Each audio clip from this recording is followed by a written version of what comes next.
Sorry about that. They were very interesting. They were. Financials right now are extremely interesting, so I'm all in.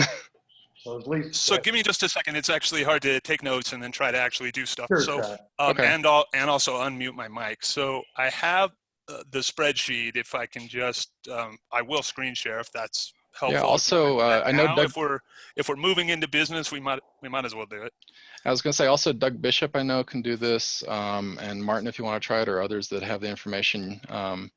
But I know Doug Bishop, you shared your screen the other day, so that was a humorous moment. Every time I've shared my screen, I've disconnected from the world. Okay, let's maybe not have you do it then. Yeah, I'll work on it, but oh, there it is. Okay, There we go. Yeah, Okay. see, that's clear. I can see that. Well, Right. and this is not the, am I unmuted? I can't tell with the screen share up.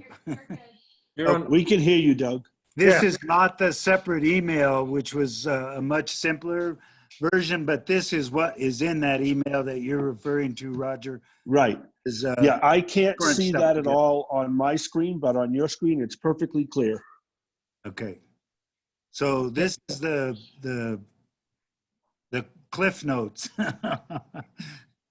And then the next thing is a budget projection just for 2 months, April 17th to June 12th. Yep, This- that's clear. PPP monies all going toward payroll. This is the operating reserve, and then this is the capital reserve. So Yep. these tabs at the bottom here take you to different aspects or different, as Scott said, different board designated funds. I'm going to go back to the first one because that was the one you had the question about. Right. And the rest are perfectly clear. I can see them. It was just that first one that was jumbled together. Messed up. Yep. Thanks, Doug. Sure. I'll leave this up so you don't have to hunt for it. When you're done looking at it, let me know and I'll stop share. I'm good with that first page now. and John, Lori, you had a question. Is that clear for you?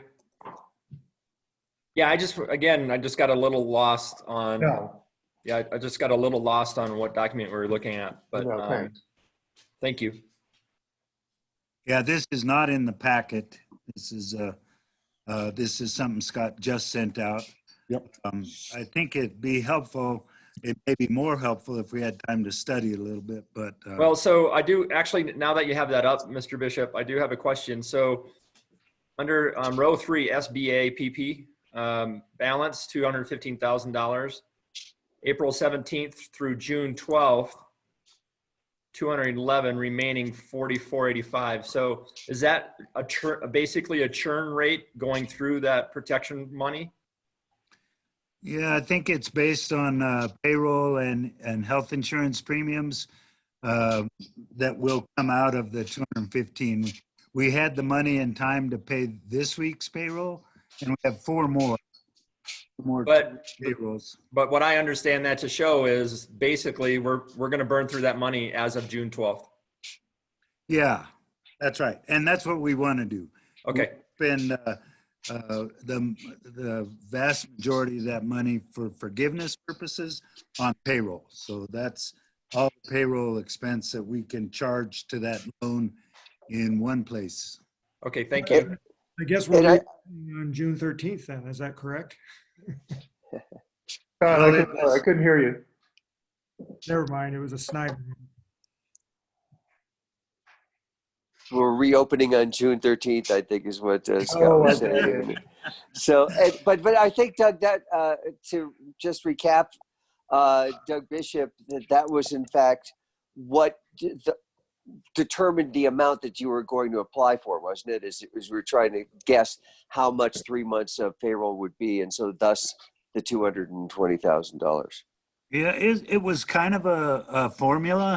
It was based on last year's average, and then we added 5% because last year's average did not account for raises and stuff. And we did this all through the bank when we applied, but that's how we got to number, $215,735.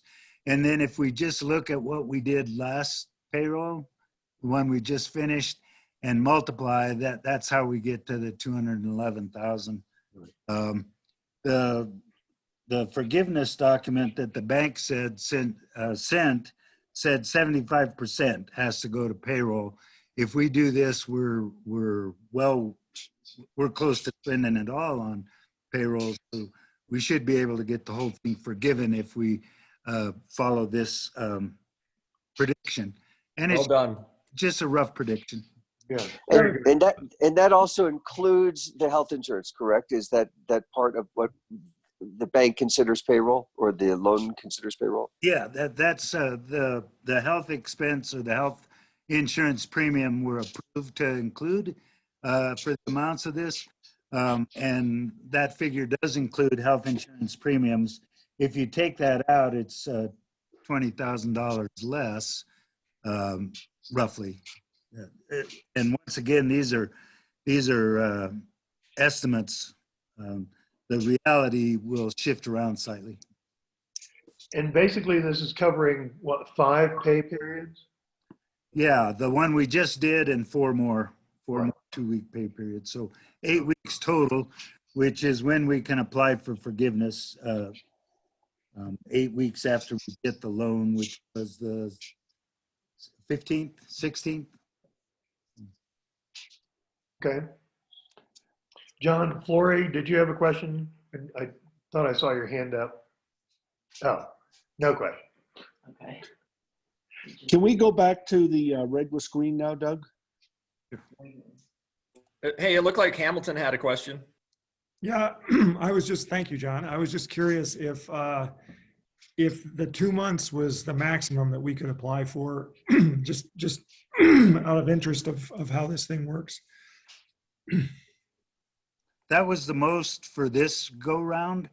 The Schumer and Pelosi are already talking about a next round. I don't know. Since we were one of the lucky recipients on the first round, less than 10% of businesses got it.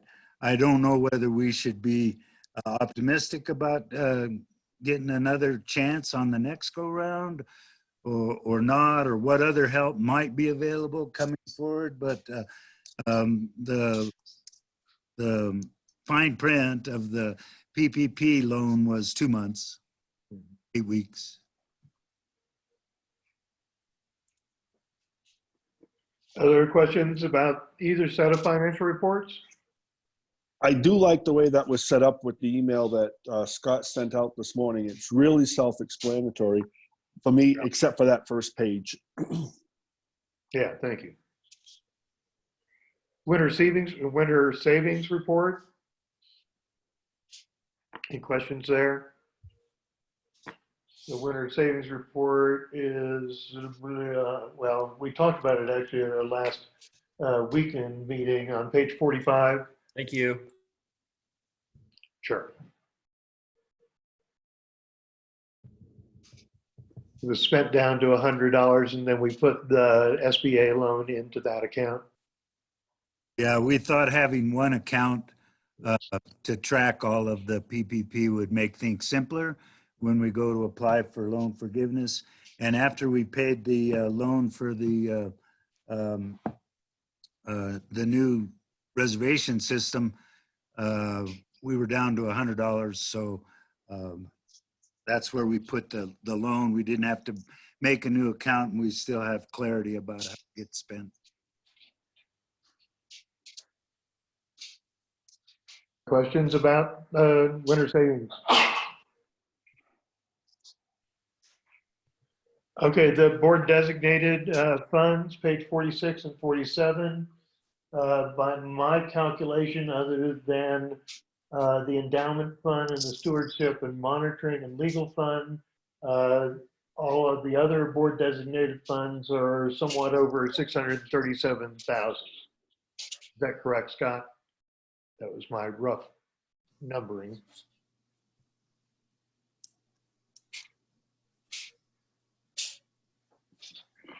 I've lost it. Just unmute. muting and taking notes. No, So, no. so I'm not sure the distinction you made there, but the balance totals are correct on those reports for where we stand now. So we have had to dip into the operating reserve fund just for normal operations under the closing. So, so that's reflected in those reports, and the financials for March are not going to reflect at the end of March are not going to reflect the correct total, but the financials for April 16th through April 16th are going to reflect those correct totals that are in the packet under the board. Because it's a quarterly fund allocation. reports. Yeah, I mean, well, it was me catching up to the 2019 net operating income allocations. So Okay. April 16th is caught up, and those reports in the packet for board designated fund reports are caught up. So what you're not seeing in the packet, Martin, is all the money that we've spent from April 1st. And with the sewage pump out yesterday, there's going to be a couple thousand more that come out of the operating reserve. So what's in the packet is just through the end of March, not to date. Oh, okay.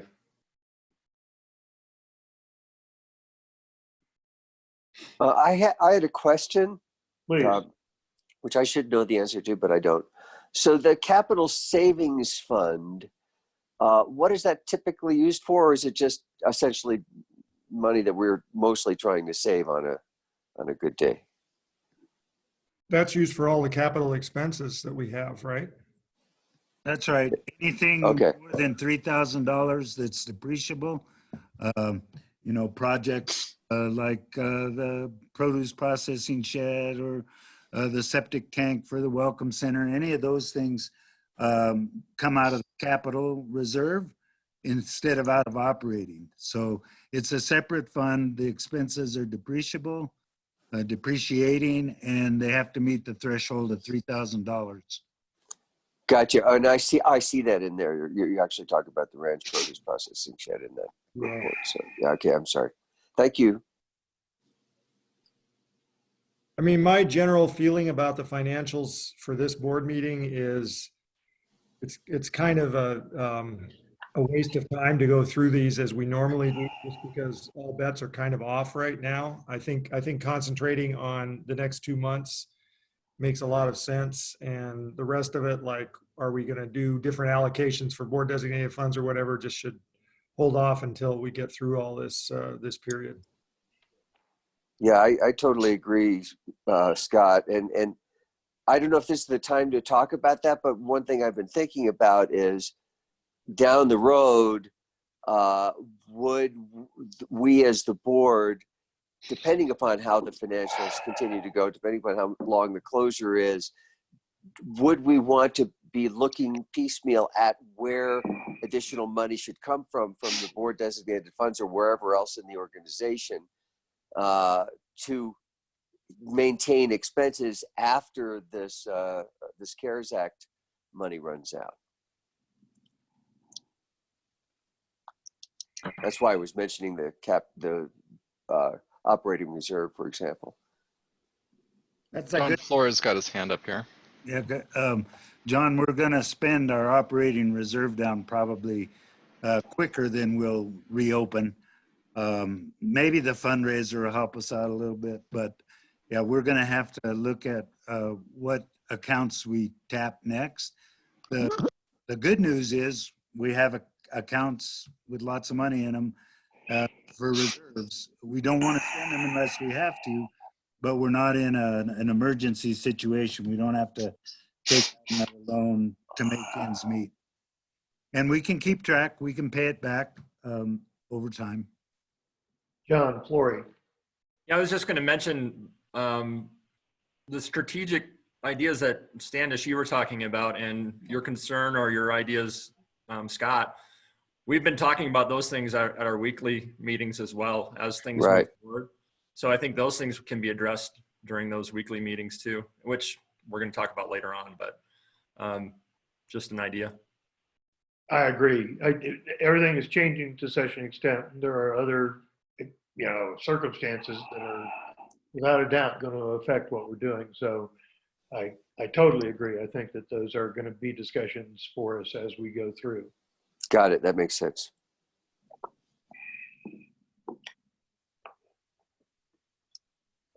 So if everybody's okay with that, let's go ahead and just talk about I guess we have talked about the SBA, the payroll protection plan update.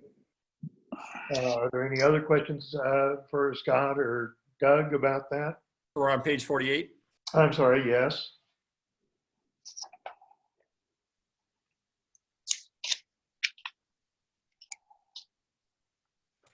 I think, Just one final round of applause.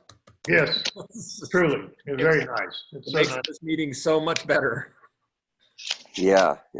Thanks.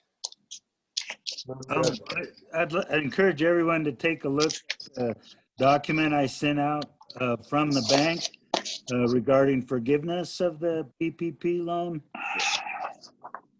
It's only one page, so I'm sorry, John. I tried to make it 100, but can only get one page out of it.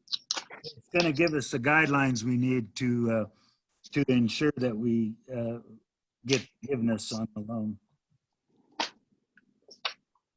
Patrick, could you mute your mic? You keep popping up as somebody who's speaking. I don't know if it's your microphone or what, but Sure.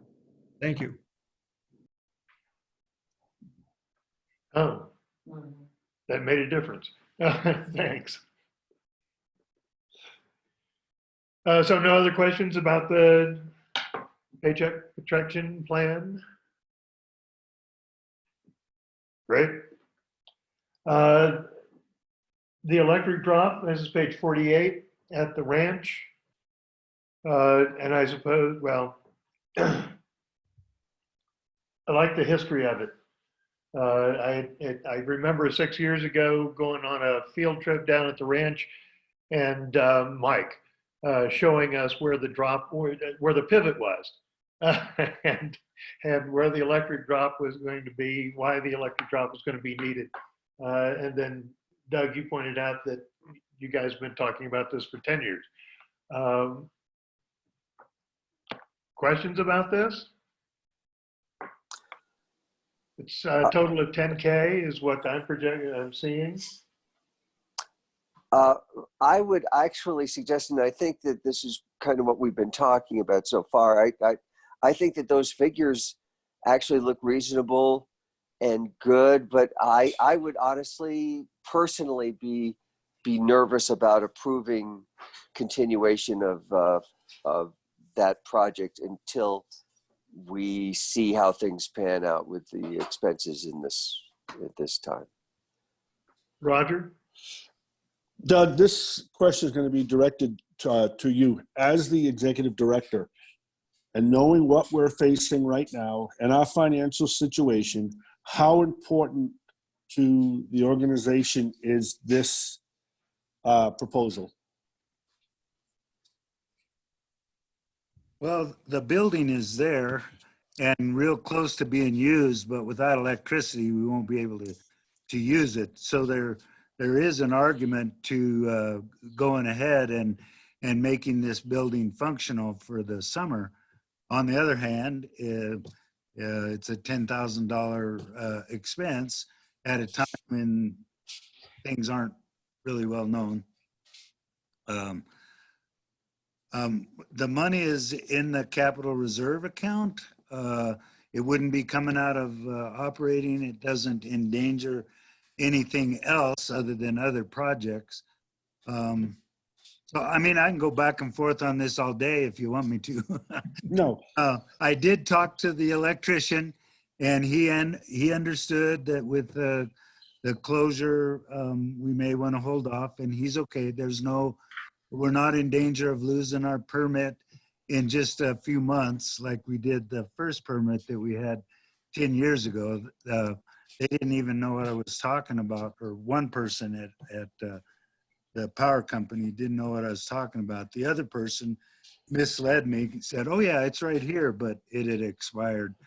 And that's not an expensive deal anyway. what I was trying to explain to Martin is that the drop is not just for the produce processing shed. It will eventually be used at the pivot. I sure hope that someday we have a pivot.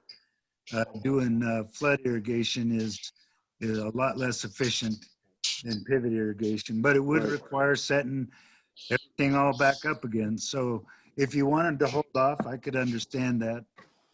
Little more concerned about approving the phase 3 of the produce processing shed, partly because I've spent most of the money already.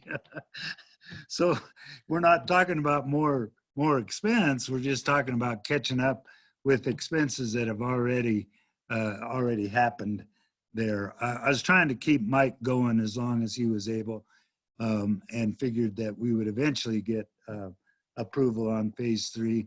And some things had to be done before other things, and some of the things were in phase 3. So kind of got a little bit ahead of myself there. But if you want to hold off on the drop and would consider approving phase 3, that would be my preference. If you feel like comfortable enough to approve the drop too, it's that would be good. I would also be with John on that. Be a little bit nervous about a time when we're not making much. So I have a quick question, just since you brought up phase 3 and phase 2. Can you, I'm looking at the document the best I can, for phase, give me, attach some numbers to phase 2 and attach some numbers to phase 3. Is phase 2 $10,695? That's correct, John. So I tried to recap it in the packet as best I could, so it's completely understandable, including the original proposal and the original approval. So hopefully it's clear that phase 1 and phase 2 has been approved at those dollar amounts and completely spent at those dollar amounts, and then expenses have been spent toward phase 3, which has not been approved, and then what's remaining hopefully is also clear. It's about $4,500. Okay. All right. Does that help, John? Like a little bit. Phase 1 and 2 were already approved, and the money's already been spent. Phase 3 was not approved, and it was a $14,000 bill, and I've already spent $10,000 of it, even though it wasn't formally approved. Okay, so we're back to a $10,000 amount that would finish everything. Is that correct if we approved it? No, No. that's not correct. Okay. We have $4,600 left. If you look at phase 3 on page 48, interior and furnish, the proposal was for $15,500, and we've spent $10,009, which wasn't approved. But if you take that out, we have $4,693 left of the budgeted amount in phase 3, not approved, to finish the produce processing shed. That does not include the electrical drop, which is not included in phase 1, 2, or 3. It was a separate ask. And how much is the electrical drop? 10,000. Okay, thank you. So yeah, now I'm back to my, so basically 14,000 kind of. 4,693 to finish phase 3 to get approved, and then the electrical drop, right? Thank you. Yeah, what's left in phase 3 is the last little bits of interior wiring. None of the light fixtures or outlets or switches are done. The plumbing, bringing the water to the thing, the building itself is plumbed, but not the supply. And the chlorination system, which the state mandates if you're going to sell produce, you have to use chlorinated water, as well as, probably a lot of little things, fixtures and stoves and sinks and stuff like that. Hey, Doug, one more quick question. Sure. If we were to approve this money with the current stay-at-home order and everything that's going on, who would be doing the work? I mean, because right now we probably wouldn't be able to get enough people out there or the right people to actually get this done. So based on the stay-at-home order and the governance or the governor's stuff and everything that's going and changing and stuff, doesn't that make it more sense to hold off on it? Well, the essential businesses that are included are construction. So the electrician can come out, the plumber can come out. And if we're not running the hot springs, the only thing we got going for us is the ranch, and the garden is going to be making produce. We're still harvesting from last year's crop in the greenhouses. And we did it last year without the produce processing shed, and we're not going to be doing any weekend meals for a while. So, I mean, you're catching me in I go back and forth on this all the time. Well, I'd Well, like to do go ahead. this. Yeah. Jen, that's partially what Doug has just finished saying. The one aspect of our organization that is going forth as usual is the ranch. And I know it's not a moneymaker for us, but it is a vital part of the valley. And this whole idea of it's wonderful that our garden is being planted and going ahead. And part of the unknowns about the future is food supply. So I think it's an important thing for us to look at. I would spend both of them because they are out of a fund that is fully funded, that the money is in there. It's not money that we can use to pay people or to do other things. And I think it's an important piece to spend as much as we have and do as much as we have with the ranch, and then just hold back on a pretty small amount. Doesn't make sense to me to make it fully functional in terms of providing food for our staff and the local people, even if we don't have guests there. Scott Hamilton, you had a question? Well, I just wanted to sum up my philosophy on this whole issue in a nutshell, and that is I'm okay with spending money that's already spent, obviously. A slight note to Doug that it would be nice that we had approved that, but I can understand the sequence of things. My philosophy is we should not be spending any money on capital improvements unless it is involving employees who can do the work that we're already paying. So, for example, if we could do the electrical and the plumbing with our employees and not violate any stay-at-home order or whatever, then I would say it's probably okay to spend that money on a capital improvement. The electrical drop, no way. We should not spend that money. We do not know whether we're going to have to dip into the capital reserve fund in the future to keep this organization running. I would say that's out of the question. I agree with John Standish on that completely. As far as keeping the garden going at the ranch, I don't necessarily, I agree that there's food chain issues. I don't know that our garden is, if we're spending a lot of OLT's reserves to keep the ranch garden going, I would disagree with that. If our employees are there, we're already paying them and it's costing a minimal amount to keep that going, then I think it's great. Again, if there are projects that we can do with our employees that we're paying already, that's great. But everything else should be put on hold. Roger, you had a comment? Mark? I can unmute Mark. Roger, I'm sorry. Okay. Can you hear me? Yes. Okay. I'm not sure what the situation is as far as, obviously we can hook things up electrically and plumbing wise. I'm not sure what that does to our permit process with the state on those two utilities. So that's a question we'd have to look into. But I don't know if that helps, but that's another aspect to all of this.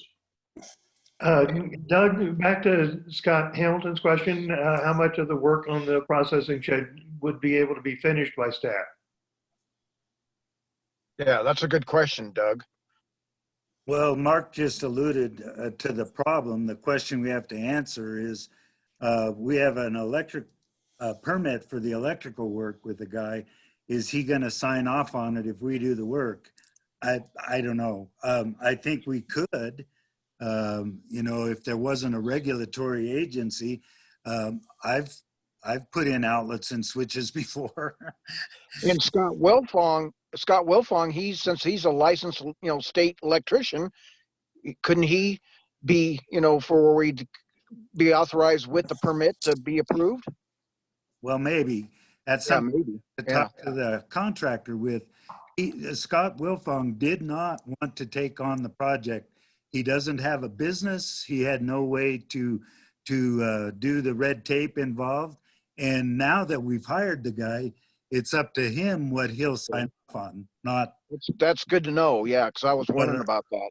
what our qualifications are. Like I say, I think we could do a good job. As far as the plumbing goes, we have to dig the ditch and put in the line to the building, and then the plumber has to connect it. Once again, it's his permit, so we have to work with him on that. So it's a question I can't answer. Hey, Doug, so not to kick the can down the road, but what do you think it would be beneficial? It sounds like there's a little bit of a compromise going on here potentially. Would it be beneficial for you to research how much of our own employees can do the work? Or do you think that would not be worth the effort? Well, I can certainly ask what we can do. And really the only reason I'm asking for approval on phase 3 is because I've already spent the money. Like Scott Hamilton said, I don't mind spending money, approving money we've already spent, which is a relief. Roger? Because So we've Doug, already spent it. Doug, And I'd like what- to be able to move forward on phase 3 to the extent that we can. But I don't know whether we'll be able to do that in-house or not, to answer that question. Okay. So Roger? Doug, the amount of money spent already is the $10,905.93. Correct. Okay, I would like to move that we approve the $10,905.93 only at this point. And that's I'd to second finish that. the processing shed? Yes, the phase 3, the $10,905.93. I'd second that. And Patrick seconded. Other comments? I saw, Mike, you had a point. Leah, you had a point. So Mike O'Donnell? Yeah, I just wanted to say where I was leaving that at. The material for the walls are there. The materials for the floor is there.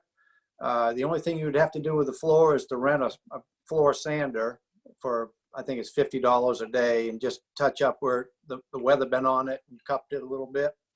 And then that floor could be laid, the walls could be laid, all that could be done by staff. And the material is there for the water line also to go all the way out to the existing water line. Great. Leah? I just Okay, wanted to say that material is there, that somebody could do that if they wanted to. Oh, no, thank you. Yes. Yeah, and I think all of this is a great discussion. I think what Scott Hamilton's saying, hey, we're paying these people who can run a sander, who can, do these things, and that's great. I do think that I will vote for this only with the idea that by June 1st, I think we'll know more about what we're up against for the summer. Whether we will have partial guests or what. So I just would like to say to the board that I would like for this to be revisited in some of our either by email or by in one of our other meetings that we've been doing when we know more. And I've got another question here. If we later needed to set up for food production, how quickly could the electrical drop be put in? Mark or Doug or? Wait whoever. a minute. We have a motion. That isn't really part of the discussion. Yeah. Motion, right? Why don't we? Oh, finish? no, I'm sorry. You're right. I got distracted by a question. So any other discussion about the motion? So the motion is clearly that we approve the Hold on, completion. Sarah, of, hey, Mark, Sarah, you've got a question. Can I just hear what the motion is one more time? I want to I can't hear you. May I hear what the motion is one more time? The motion is to approve the amount that's already been spent on phase 3. To finish phase 3. Well, no, it's not finishing No. phase 3. No. It's to approve the amount that's already been spent and not Right, to which- approve the amount to finish. Right, That's- which is That's the motion. $10,905.93. Okay. Other And questions that's the about money that Doug said he already had spent anyways. We've got a motion and a second. All in favor? All right, Aye. Aye. Any opposed? Any abstain? Okay, we're covered so far.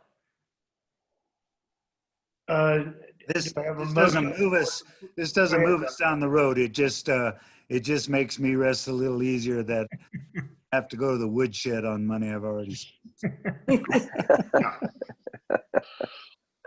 And so, Leah, I'm getting from you then that you want to, and Scott, hold off on the other $4,600 until a later date, until we start seeing what else is happening. Is that Not quite. Again, you know, if we could do the electrical and the plumbing and the materials are already there, I think that is a good use of keeping OLT moving forward. Yeah, we're spending a little capital money, but we've got all these employees idle. It'd really be nice to be getting some stuff done on the property. So I kind of feel like if we could, it would be worth spending that $4,000 or whatever it is, if we could be using our employees to do it and have maybe, if we could get the electrician and plumber just to sign off, I doubt it, but that would be great for, you know, some minimal amount of money. So I'd like a motion then to approve the completion of the processing shed for $4,693. I will so move to approve that amount. I'll second. John, a second. Yeah. Any other discussion? I just add that I agree with Scott Hamilton. We shouldn't be spending any money at this point other than money that's going to be paid to employees anyhow. So it sounds like we don't know whether our completion of the electrical and plumbing would even have to be redone probably if the people with the power don't approve of it. It seems kind of foolish to me without knowing. Roger? Aaliyah, on the motion you made, what's the dollar figures attached to that? I don't have those in front of me. $4,693. $4,693. Yes. And that would finish the processing shed except for the electrical drop. Right. And Doug Bishop, does that include paying a plumber and an electrician, or that it just? The plumber and the electrician have been paid for the work they've done so far. So this is just work going forward. Roger, I'm not comfortable putting the electrical drop on the produce processing shed. The larger cost of the electrical drop is for the pivot. Right. No, I'm just Would be asking to be clear on required. the money. Yeah, it's not part of the money. Okay, that's all I was asking. And for me, it's just impossible to lump these two things together. They're two separate projects. I agree. I agree. managed to confound the issue. I apologize for that. But the $4,693 would in fact finish the processing shed Not Yes. including I any. mean, that's our prediction. Now, the public health nurse came in and she added some stuff. And so far we've been able to do it and stay within budget. But I don't know what we're gonna run into, but, and if we can do some of the work ourselves, we might save even some of that. So I just have to check with the plumber and electrician who have the permits, what they'll allow us to do. Before Mike left for Maine, he and I talked to the plumber. He was there, and the plumber was pretty willing to contemplate us doing some of the work. There are some things he didn't think we could handle, and other things that he thought we could. So all I can do is say I can ask. So Doug, I'm not clear. So this act, the 4,000 that I just made the motion for, it includes at this point, plumber and electrician fees for the inside stuff that has to be done? Yeah, that was the stuff in the project proposal for finishing the interior. We've spent 10,000 of the 15,000 that was estimated, and leaving us about 4,500. And I don't know, I've been down there. I don't know whether anybody else has, but it's really pretty close. There are some things we'll have to buy. Mike bought some stuff, sinks and stuff, because the plumber needed to know where the drain was going to go through the floor and such. But there are other things that we have to buy. The chlorination system, we don't have to do it to the same level of use that the hot springs chlorination systems are. And Mark is pretty practiced at that. The plumber doesn't have to do that. Okay. So we can do that in-house. Yeah.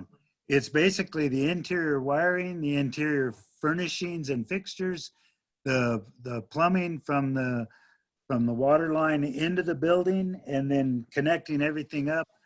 And that's what's left. So can we do that for 4,600? Yeah, probably, or close to that. Maybe less. When you start listing all that stuff off, it sounds like a lot more than $4,000. But if you're the one doing the math, so that's great. What's a sink? $300? What's a table? Are we getting too far into rabbit hole on these? Yeah. Yeah. Yeah, in fact, if Hamilton, I could just, well, go ahead. Scott, did you have something? Sorry. Yeah, look, $4,600 is not a lot of money. This, to me, is a statement by the board of what our philosophy is going forward during this crisis. And, I think I'd be willing maybe to change the motion to be, if it's less than $1,000 that goes to external labor, like the plumber and the electrician, something like that. But I want it to be clear that I, as a board member, do not want to spend any money on capital improvements that doesn't have to be spent unless we can involve that the money is that the improvement is being done by the employees, and then I'll look at it. But other than that, forget it. Are you looking to amend Alyssa's motion? I will vote no on this motion. Yeah, I would. In fact, I was just going to say exactly what Scott Hamilton said, which is that, yes, this is not a lot of money. And so, but it's a philosophical statement. And I think that's the way I would be looking at this. We've already spent $10,000 that the board did not, in fact, approve, that Doug went ahead and spent anyway on phase 3. So I was a little unhappy about that, but I was happy to vote for what has already water under the bridge, so to speak.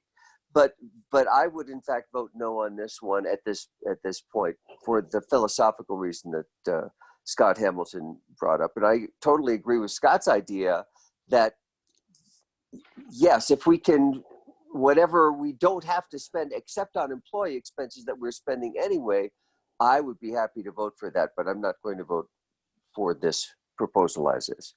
Leah, Anyway. you want to amend your motion? Well, I want to say that I think what we need is for Doug to start orchestrating, Doug and Mark start orchestrating that what can be done and getting and finding, doing the legwork around the plumber and all of that, and come back to us with how much will it cost for materials to complete to do the work that can be done by our staff. If there's more need for more money for materials, then maybe we should relook at this after you've gotten what the plumber and the electrician will let us do. And so are you withdrawing Yeah, I'll withdraw the motion. Doug? You heard Mike say that there's a lot of materials right there. So we can keep working without spending any money on materials for a while, unless we have to buy a sink or something to know where the outlets go. And I would use my discretion for small amounts of money just to keep the thing moving forward. But we won't go any further until we have more information for the board. All right. So can we just table this for our next board meeting in a couple of Looks like weeks? Scott Hamilton has a question By again. then we'll have a bit more information. Scott Hamilton. Does have a question? Yeah, again, I'm not opposed to, buying a sink or whatever, and our employees doing the work. So I'd be willing to entertain a motion if it makes sense now to do any work, to approve any funds on this that are spent internally, and anything that's spent externally has to be approved by the board or something like that. I don't know, or we can just wait. I'm good either way. Well, we're spending the employee money anyway. I mean, we don't need a motion for that. But, yeah, that's true. But if we have to go buy a sink or something, that's capital expenses that are addition. And again, the philosophy I've started to find is that's okay, because it's a project that our employees only are working on. So My and this isn't a motion, but my idea is to kick this can down the road and handle this on our ad hoc meetings, because I don't think it needs motion. Mark? I would say that the Oops. Watch it. I just lost audio from Mark. oh, wow. Now, Yeah, you're There back you now. are. We're hearing you. You have me Keep going. back? Yeah, keep going. Okay. My take on this is that the missing link is we don't know whether the electrician and the plumber can allow civilians, as it were, to complete their last phase of hookup. And we need to explore that before we can answer these questions. So we'll make a phone call and we'll let you guys know, and we'll take it from there, I think. And Mike? Yeah, the sinks are all on the property also. And the reason why we had to dip into phase 3 a little bit is the plumber had to know exactly where these sinks had to go and the lines had to go. So we had to get some of the sinks that were standing up already so he could line all this stuff up right.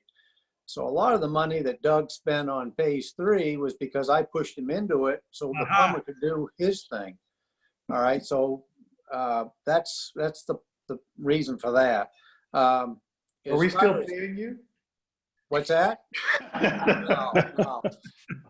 Neil, the plumber, did say that we could finish his work. There was just a couple of funky plumbing deals underneath the 3 compartment sink that he probably should do. And as far as electrical stuff goes, it's just a matter of throwing in an outlet, or a switch. Everything is there. It's just a very, very simple thing. So, well, let's get an estimate of what outside expenses we're going to need, and then we can proceed from there. I agree. Let's kick it down the road till we know that. Yeah, the only other thing that I can say is what it's missing is a stove, a refrigerator, and you can do without the cooler for right now. Put that down the line. A stove and a refrigerator, and then Natural Foods or whatever it's called in Salida was going out of business, and they had tables and shelves and everything else. The guy hasn't not got back to me on that, but you would have saved a ton of money on getting his stuff. So that's where all that sits. And I'll back out. Okay, thanks, Mike. I'd like to take a break, folks. What? I'd like to take a break for 10 minutes. If anybody's opposed to that, come back in 10 minutes, will you? Okay. I'll go ahead and pause recording and I'll unmute everybody. Resume recording and I'm going to mute everybody. And then if you want to unmute yourselves, please do so. And I see John Flory. Hey, I just want to do a quick reminder, everybody, if you're not speaking, and I understand that this takes motion and organization and logistics, but if you're not speaking, have your phone on mute, please. It makes the experience so much better. And it looks like we're doing really well. If you raise your hand like this, if you have a question, Martin's been on top of it of putting people in line for questions. Well, Jane's been on top. I've been trying, but luckily Jane's sitting beside me. I would add to that, not everybody can see the video and not everybody can be seen on video. And so there is actually a way to raise your hand virtually. And it's also on that chat window and that participant list. So you might look for that and look for the words raise hand. And then we would see that in the list. I believe we'll also hear a little ding sound.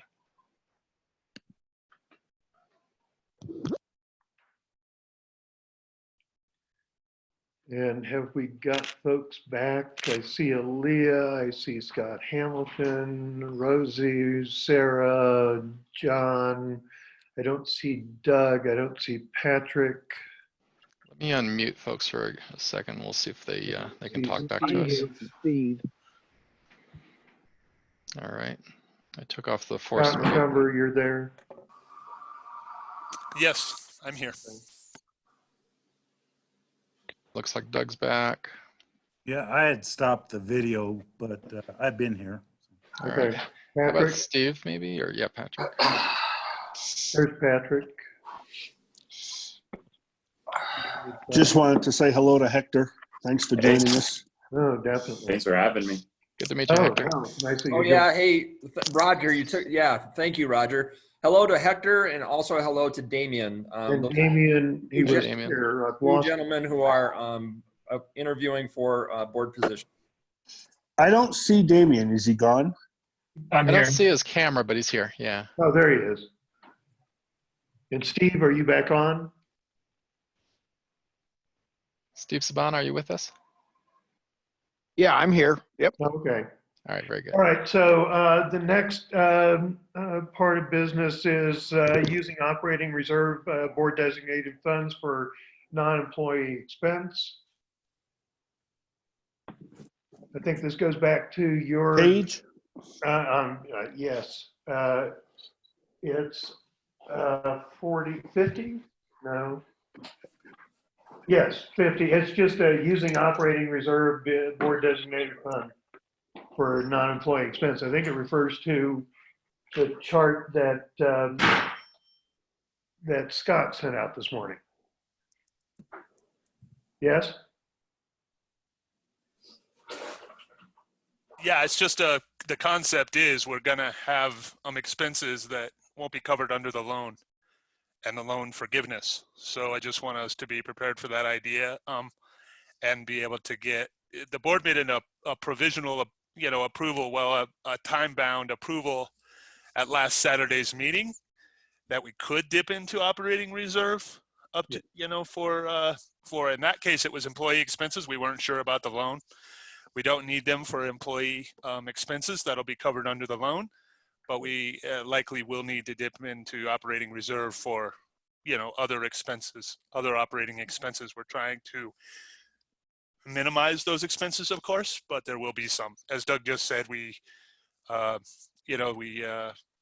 the septic, so that's a charge that's going to have to be paid and come out of the operating reserve. So last week we just we approved the extension of using board designated operating reserves until this meeting, and so Doug, an estimate of for what period of time you're asking for operating reserves to be approved for continuing. Well, till we open. I mean, we're going to take some donations and stuff with the fundraiser, and I suppose the board could allow a certain percentage of those to go to operating expense. But I would say let's keep the expenses out of the donations as long as we can, and just use operating reserve until it's gone, if we indeed use it all up. Can't think of a lot of things. Internet, phone bills, trash. We're not generating a lot of trash, but as we clean up, that dumpster will fill up. It's pretty full already, so we'll probably have a trash run, and we may have some other little things that come up, but we've got money in operating reserve if we can be frugal about it until we reopen. Those numbers that Scott McCumber put together, it looked to me like, and maybe I'm interpreting it incorrectly, but it looked like about 35,000 of that 250,000 or so that was projected to be spent would have to come out of operating reserves. Is that, am I looking at that right? Yes, but that's a rough estimate. So, I mean, that, I just wanted a place to start. So that's a rough estimate. That's a good place on to start. On a place to start for this kind of idea. Obviously, I didn't have a chance to get that done so that anyone could really review it, other than me. So it's a place to start and a very rough estimate. Could we screen share again and look at just the tab that itemizes what you put in the expenses of operating reserves? Do you want to try to do that, Doug?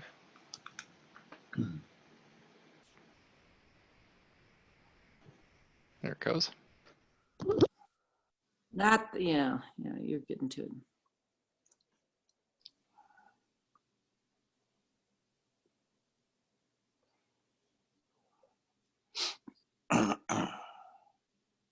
You mean this one or the first one? The summary? No, I mean this one, because, Okay.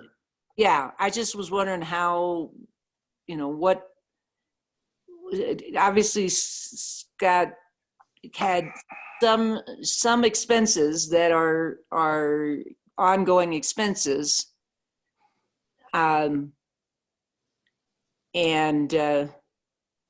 Oh, yes. And that's he came up with a number that we're looking at approving or just not approving. And excuse me, Aaliyah, though, I wasn't really saying this should be the basis of an approval.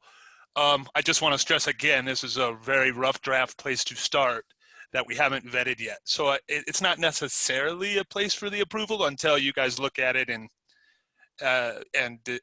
decide that. Doug Bishop just suggested that the time bound would be till we open. So again, we don't necessarily have to the board doesn't have to, not that they can't, get very specific in an approval amount. They could be more general or they could be time bound. Sorry, I just want to clarify. This isn't necessarily the basis for an approval amount. It could be as an estimate, but it's not necessarily. Okay, thank you. Yes, Okay. thank you. Saw Scott Hamilton there. Yeah, sorry, I had to get my unmute button pushed. My feeling is we don't want to make this until we open. That's an unknown date. I'd like to see operating reserve approval through the 8 weeks or something like that, so that we're not micromanaging Doug, but we need to revisit this in 8 weeks when our money runs out, I think. Well, I think this is, as Scott said, kind of rough, and there's a lot of holes. As time goes on, we can fill in the holes, and I'm sure we'll be looking at this before 8 weeks is over. My time bound was until it runs out.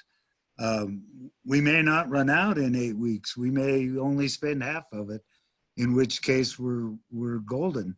On the other hand, if it goes quicker than we're forecasting, we may have to take a look at how we're going to meet the expenses in the meantime. So not to disagree with looking at it in 8 weeks. I just think we'll be looking at it a lot sooner than that.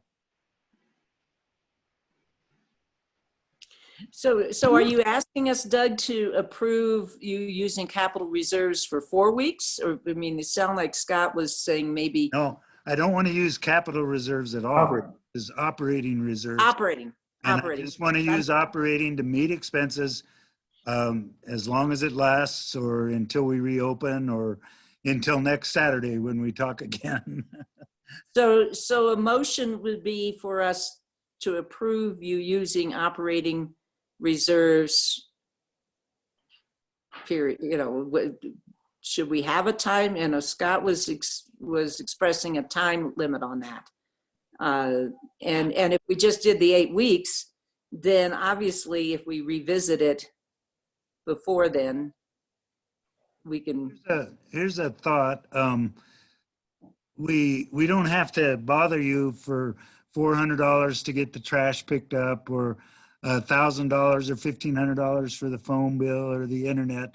But if there's an expense that comes up that's more than $5,000, let you know, and it's going to have to be paid. We're not going to incur expenses that can't be paid. But if you want to foreknowledge of what we're paying, if it meets a certain threshold, that makes sense.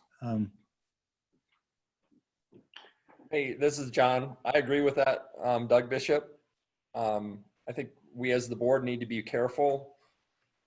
We need to balance this fiscal thing that Scott and John Standish were talking about, which I agree with, and also be careful of not getting too micromanaging, not the management word, but too micro into.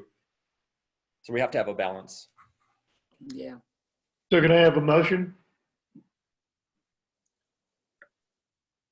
Sorry, you guys. I was sort of trying to come up with something. So see how this sounds to you. To approve using operating reserves as necessary to cover critical non-employee expenses to be revisited at each board meeting until reopening, or at each board conference call. Is that too micromanaging, or was that, how does that feel to you guys? Revisiting it every week feels too micromanaging. That's a little too much. Okay. How about revisit it like in the next, like a month from now or something like that? Because I know I was trying to honor Scott Hamilton's idea. As a matter of fact, we will be revisiting it every time we have a conference call, I think. I agree with Patrick. Too much changes all of the time. There's almost no way to continue this as a weekly conversation. So weekly or monthly? Yeah. Aren't you saying we have to visit this weekly, or are you saying we can't visit it weekly? No, I think that whether we want to or not, we're going to have to visit it weekly. Or bi-weekly. Yeah, and I see, we'll report on what's going on, what we've done since the last meeting. So you'll be able to keep your finger on the pulse, as it were, in a socially distant way. All right, so how's this? I would move to use operating reserves as necessary to cover critical non-employee expenses to be revisited and reviewed at each subsequent board conference. Perfect. I second that. Thanks, Pat. Roger. Perfect. Any other discussion about it? All in favor? Aye. Aye. Aye. Any opposed? From Steve here. Any opposed? Abstentions? Steve, did you have a question? I glossed over that. I thought I caught you. No, I just said, I said aye for me. Oh, all right, sorry. All right, so it passes. Thank you very much. And I just sent the text of that to everybody, so you Oh. can take a look at that in case Scott McCumber, you want the exact wording. You can also copy and paste that text into the chat if you've got that chat available to you. You know, I have an iPhone, and frankly, it's not really awesome for this thing. I mean, even the screen shares, the font comes on at about 1.5 points that I can't make any larger. So No that's worries. of limited use to me. But I have my computer also, so I can at least do emails. Sure thing. Thank you, Doug. Okay, moving on. Any questions about the new cart, the new electric cart proposal that we don't have a proposal for? I just kept those on the agenda because no. they've been on the agenda, but there's no new information and probably not much need to spend a lot of time on them, if any time. But Under new business, excuse me.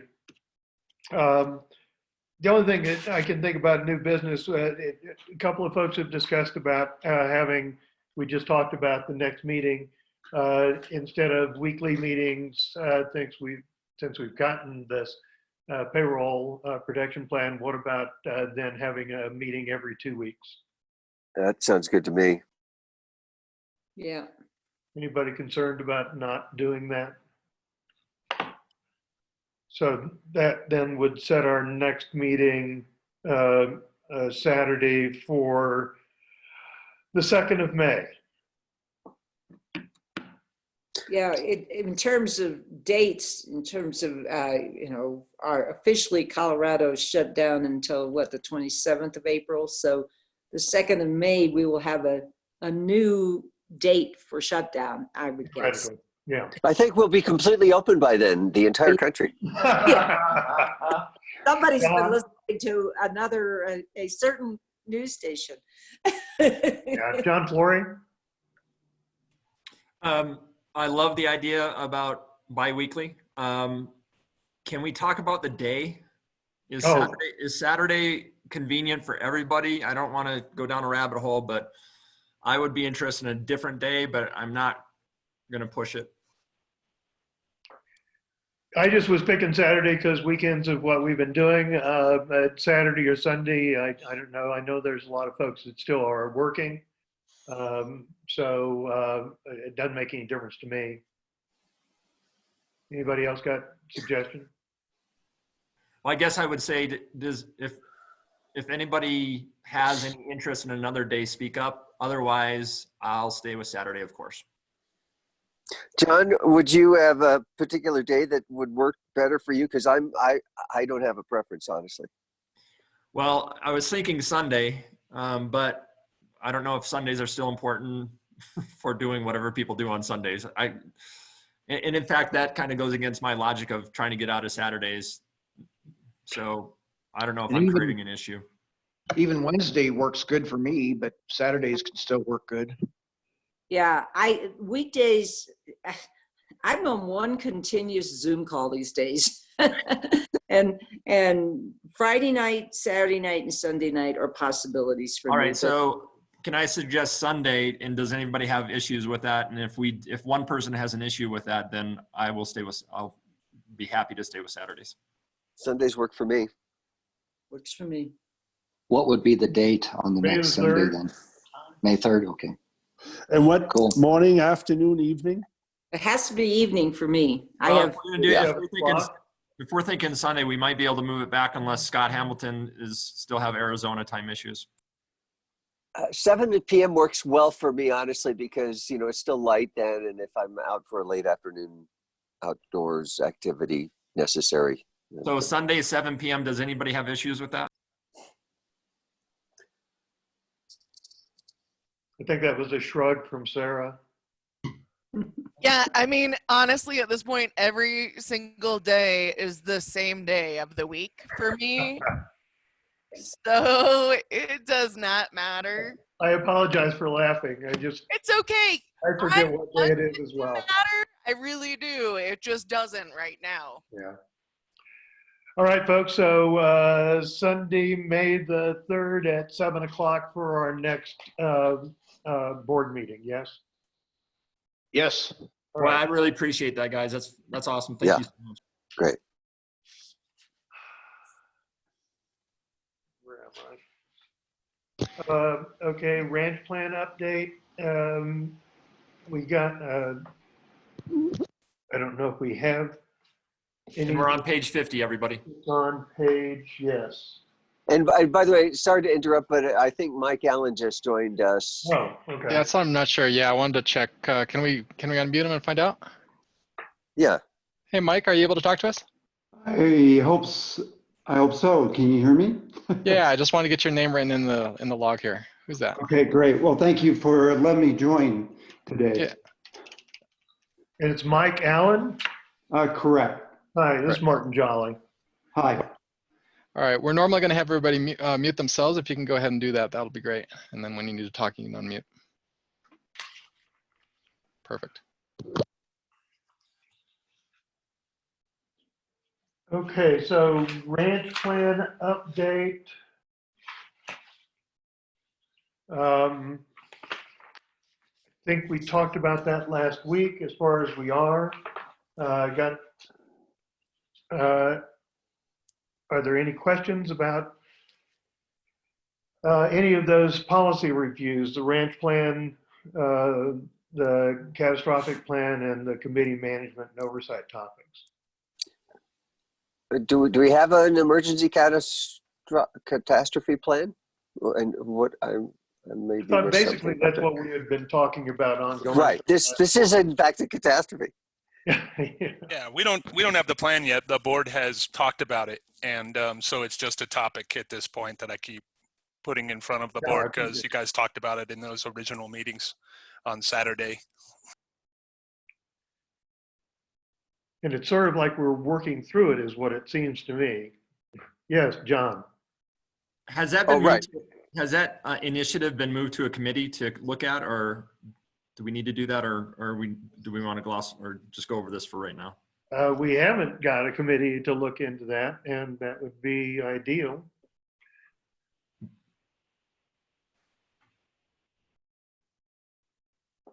But I'm not seeing anybody jump on it. Does that mean we'd have Sarah. to create a committee? Like we have to create a committee for that then? Well, that's what I was wondering, if there's a committee that this would fall into. I don't want to create a committee necessarily, but I almost think it might be like a task force. Yes. But it could cover almost any one of the committees and honestly be done by any one of us. Because I think, by its definition, it needs to be encompassing enough to hold stature in any committee. Internal affairs maybe would come to mind. That was my, yeah, I was thinking that too, but I just wondered if I should say anything. I kept talking mute and And honestly, I would be really happy to try to help work on that. I am not in the internal affairs committee, but because it was initially my very strong suggestion that we have at least some sort of scaffolding for this, I'm more than happy to throw my person at this. I'll throw my wallet in as well with Sarah. If we want to make a task force for this that reports to the Internal Affairs Committee, I'll help Sarah out. Great. So we've got Sarah, Scott, and John. Just to make sure I'm clear, this is for the catastrophic. Yes. Part, right? Yeah. Okay. Terrific. Okay, so we're forming a task force that is reporting to the Internal Affairs Committee, basically. Yes. Sounds like it. Okay, and so there's the three of us are involved right now. And go ahead and solicit whomever else you can find. Anybody else? I think Doug and Scott. I think Doug is an ex officio member. Oh, that's right. Okay. All right. So who's gonna, well, just real quick, who's gonna chair it? Or you guys can co-chair it, it doesn't matter, but just for the notes on the task force, we know who's chairing the committee, but who's gonna chair the task force? John is pointing at Sarah. Okay, Sarah's gonna do it, I guess. Does everybody have the same screen so that we know who I was you're? gonna say, yeah, the order is different, so No, pointing and that's the unfortunately doesn't fun help. part. It's like the Brady Bunch. I like it though. Like, yeah, everybody's different. It's like a weird game. Sarah, would you feel more comfortable if I co-chaired it with you, or just for responsibility reasons, or doesn't it matter? I don't want to co-chair it if you don't want me to. I don't know that it matters yet, but let's try to like figure out what this looks like, and then is that okay with everybody if we can figure out what it looks like and then kind of give you the how it's structured view? I think that'd be great. Okay. Sarah, I can't see your face. Is that intentional? Sort of. I mean, like, this is my home office, and there are windows behind me, and I'm not moving for you guys. Whatever. So do we need a motion on this task force? We do need a motion to create the task force, and probably just a name who's chairing it at this point. That would be good. All right, call for a motion. I move. I feel so moved. To create. I will second it. Seconded. Oh, Roger, okay, good. Oh, okay, and John seconded. Any other discussion? All in favor? Yes, I think, Oh, yes, think the invisible woman should be the chair. Oh, and that would the be, invisible woman should be the chair, yes. File. All in favor? aye. Aye. Any opposed? Aye. Who was opposed? Somebody was opposed. He was Nobody. saying aye. It was Steve. Yeah, I was saying aye from Steve. Yep. Got it. Any abstention? All right, we've got his task force. Update, management report updates. Any questions from any of those folks? Page 51. Yes, thank you. Page 51.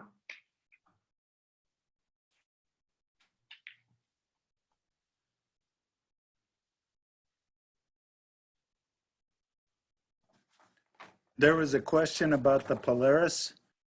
And Right, yeah. Mark talked to the people at Polaris last week. Mark, you want to tell the board what you told me? Sure. I called them last week and told them we had 3 relay controls that we had on hand if that proved to be the problem. I called them again this morning after the original questions came up, and I got a hold of somebody that's going to call me back on Monday after they talk to the right people there. But basically, this is their busy season. A lot of people are trying to get things planted, and they're using their ATVs for that sort of thing. So that's kind of their priority. And we got bumped back a little bit more besides what we were bumped back. So that's where it's at. It's probably not a big deal since we're not operating at full capacity anyway. So I think we can just let it ride, as it were, for a little while. All right. I think not operating at full capacity is sort of the understatement of the week. I just would say if it's going to cost a lot of money, I don't think it's worth it, just because of the performance of the Polaris that we've had historically. Polaris doesn't invest much of their resources in their electric vehicles. We had to come up with the right charging ratio. They couldn't tell us, and Eric Fry, who was on staff a few years ago, made some investigations, and he finally got the thing to charge at the correct rate and the correct levels of charge. But all the work that we've been able to get out of the Polaris has been due to our efforts, not because of what Polaris was able to tell us. Hey, So, Doug, can you turn your video on? I like seeing you when you talk. so if it's gonna, if it's just $1,000 or so, it's probably worth it because it was an $8,000 machine. But if it's gonna cost $3,000 or $4,000, I'm ready to let it go. maybe sell it to Polaris for whatever we can get out of it and cut our losses there. But we'll know more after they do their diagnostic. I had a question about the stop or the CiviBat. I suppose that this closure has been helpful, or you guys already had all the kinks ironed out, or what's happening with that as we go forward here? And Doug's report's on 57. Oh, okay. Let me know if you're addressing that to me or Bishop. Oh, neither did I. Yeah, sorry, maybe I'm out of turn. I just saw this the first thing on visitor space was talking about CiviBat, but maybe we should wait till we get to that. No, I mean, it was more to let everybody know that the stopgap is no longer, and we're using CiviBat. There are little things that crop up, and Rosie's been working on a operations manual, so some of the more esoteric functions, somebody could look them up and do things we do all the time, of course, are going to get pretty routinized. So it was more of an information thing. Doug and Scott McCumber have been the main ones to work directly with Adrian on the projects that we have. We have a contract with Adrian for support, and we don't have a lot coming up. Not a lot is showing up because we're not using it a lot. But if things do show up, we're trying to make the most out of that support agreement. Yeah, I do have some questions about it, but I think I'm going to wait until your report, Doug. Sure thing. Under research and education, Marla Steele put together a nonprofit, Eris Odyssey, which is a bird tagging organization. It's not just tags, but it's microchips that broadcast. And she wants to partner with us. So far, it doesn't mean any money, but she would like to build a tower to receive the information. We might be able to do a cheap one to start out with down at the hydroelectric. There's a weather tower down there. So just an information thing. She was going to put together a proposal for this meeting. I emailed her last week and I haven't heard back from her, but it would be some good information, and we might be able to get the bats included in this microchip thing. We could learn a lot about the bats if we had a few out there that were tagged. Well, we could save some money and wait for the vaccine to come out, because then there'll be microchips in that and we could just give that to the bats. Sorry. There you go. That's a terrible comment. I apologize. You're muted, Rosie. All right, any other questions about the executive facilitators report? Rosie, you got to unmute. Oh. There you go, Rosie. There we go. So just an update on that. I spoke to Marla yesterday. I'm gonna have to mute one of you. Hang on just a second. I gotta mute one of the two. I'm getting you on both audio systems somehow. Doug, can you take it off speaker? Yeah, I think it's Doug. Okay, so Marla called me last night, and she has written a grant and she did get it approved. So she has enough money to put up the first tower, the first radio tower. Great. She's very excited. Terrific.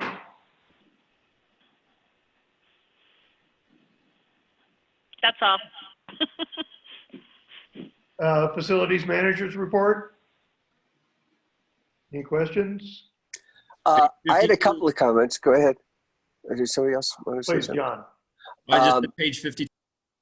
Yes, 52. Thank you. First of all, great about the drinking water thing after all of this time.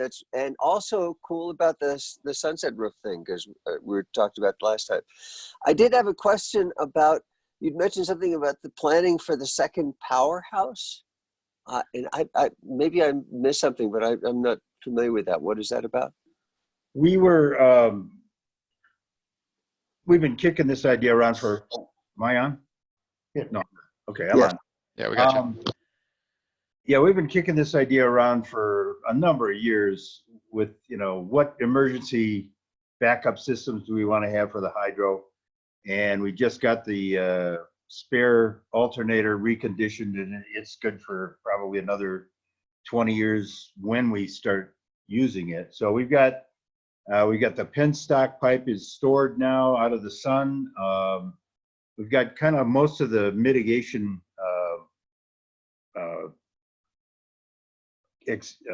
contingencies taken care of, but part of the discussion was, what do we do about getting a Pelton wheel on site?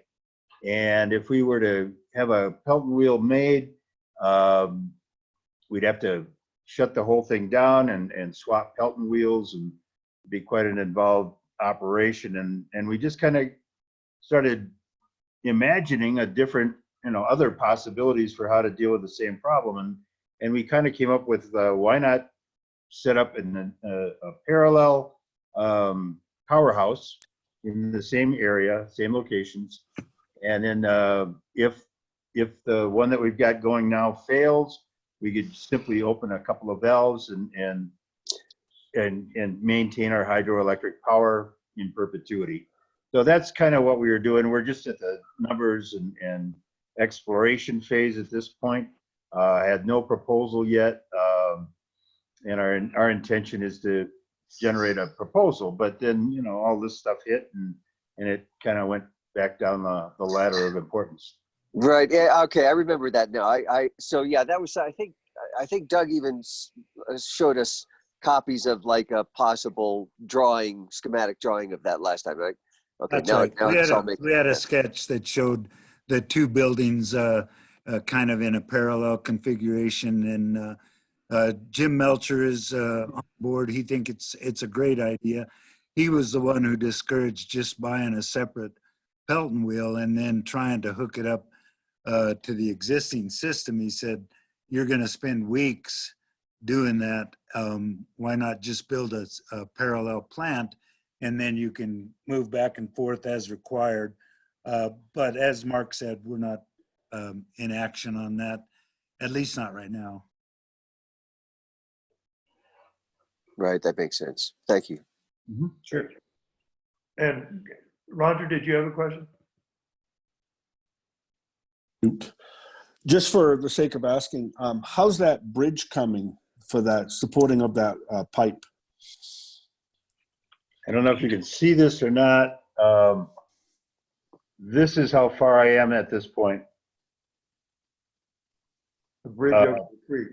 Yeah, the bridge is over the creek and the pipe is supported. We had to create a ramp that takes it back down to the sauna deck level. If you can see in this picture. There's stairs to nowhere in that picture. Well, it's a deck is demoed. Yeah. Yeah, so the deck needs to be replaced. We've got all the material on hand, and we've got a plan to do that. Mark, is there a way you can eventually send some of those photos to us, the board?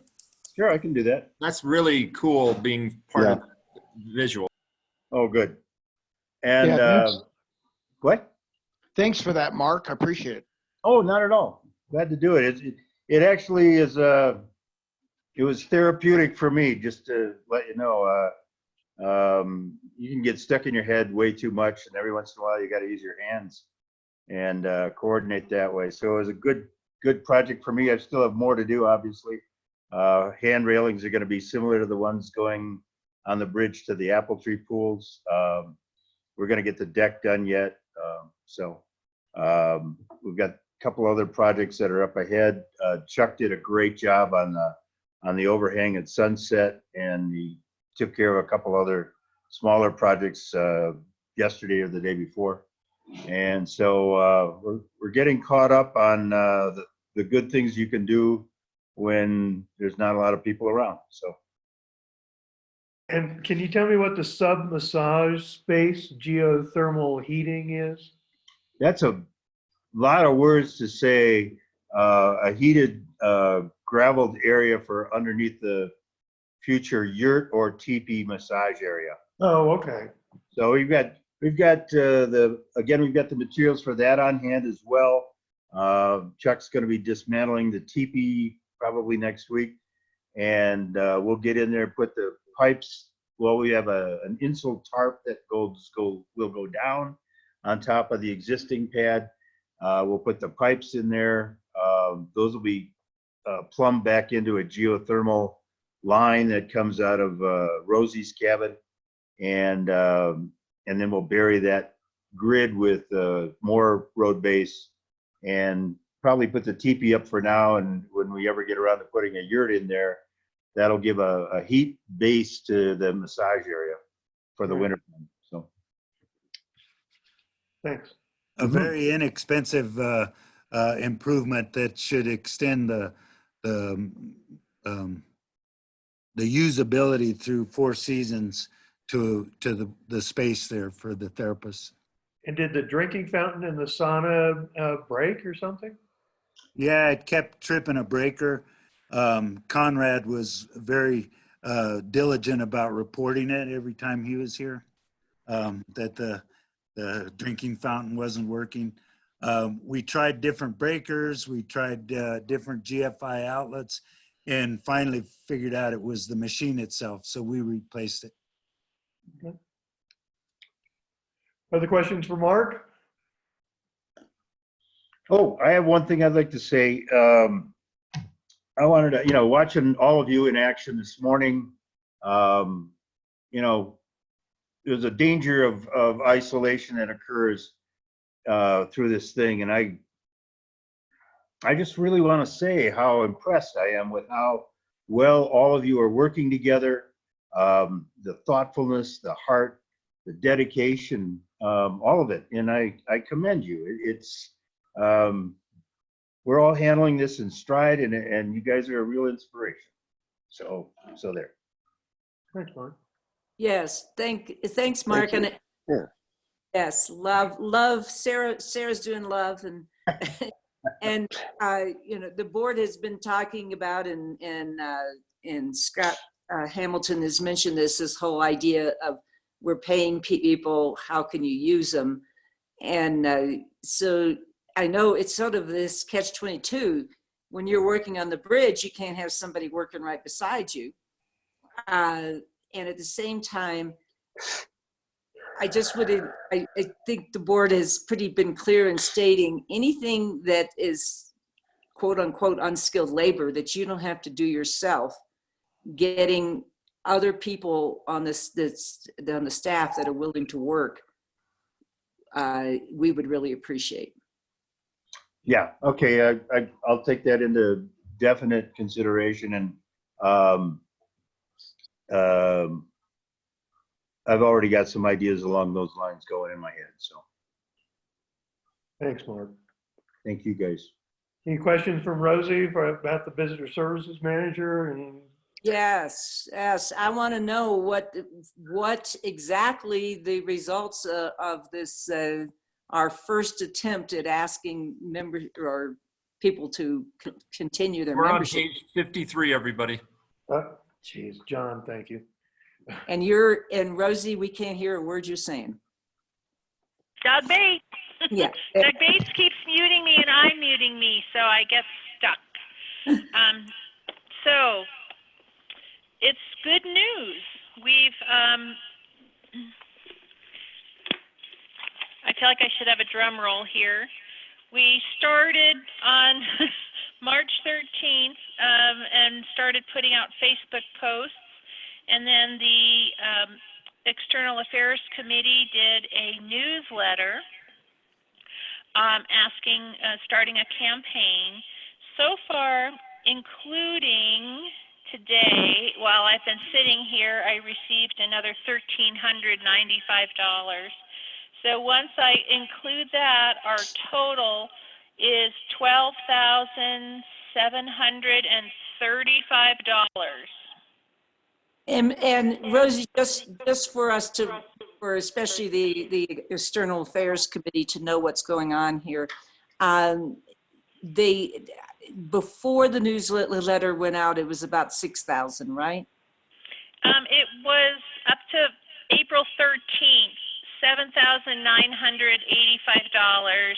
That included gift certificates of $2,460 plus $5,525 in donations for a total of $7,985.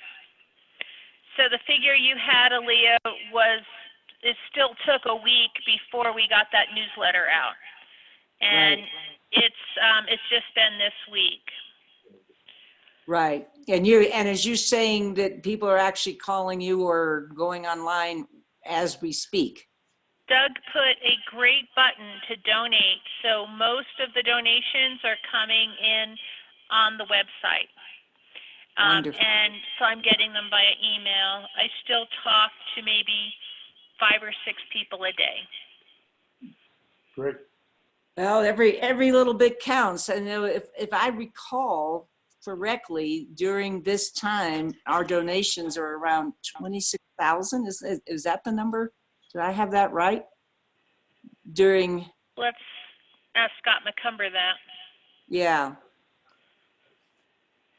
So we're obviously substantially down in our donations, but yeah, that and when it comes my turn to talk about the committee, I'll speak more to what our plan is from here. Well, and one thing to keep in mind, Aaliyah and Rosie, is that probably the preponderance of donations have to do with people wanting to make reservations, and so therefore they're donating for that very reason, not just to be nice to OLT. Right. Well, I think too, to consider, the people that are donating are people that have money now. They're not affected. They haven't lost their jobs. They're not on unemployment. You know, there's some real devoted members that are struggling as well. So absolutely, it's understandable that it's down. And there are the new people who don't really know us that would buy that $35 membership just to make a reservation. So I'm pretty excited about it. I think it's been very positive. There's been a slew of donations for $20 and $25. There's been 2 donations for $1,000 each, and most of them are $100, $200. So people are being kind and generous. They're sending me wonderful notes, and I'm keeping an account for you guys, and I will send you all the wonderful things. They're very supportive. People are glad that we're closed. They miss us. They'd love to come, but they think we're doing the right thing. So lots of positive confirmation about how things are going. Oh, and one other thing, kudos to you for landing that $3,500 grant. Hopefully that will actually still happen. We got the science camp grant. The money is in the bank, and that's something that I think about every day. If by the end of July I want to bring 30 young kids in close proximity to each other. So hopefully we won't have to return it, and we'll be able to do those educational programs. I'm still holding out and waiting to see how we all feel about and how we reopen, how many people we'll have here, and how we'll use the space with social distancing. I think it's going to be a different way of being here. Roger, you had a question? Rosie, in your comments that you said you're collecting, if you get any negatives, please include those as well, please. Yeah, the comments I'm getting, Roger, are on people that are donating, so they're so far 100% positive. Okay. No one's leaving voicemails, no one's sending emails. I have gotten some phone calls where mostly people from out of state who are driving through saying, oh, are you buying into that hoax. So there's probably have gotten about 6 to 8 conversations like that. Okay.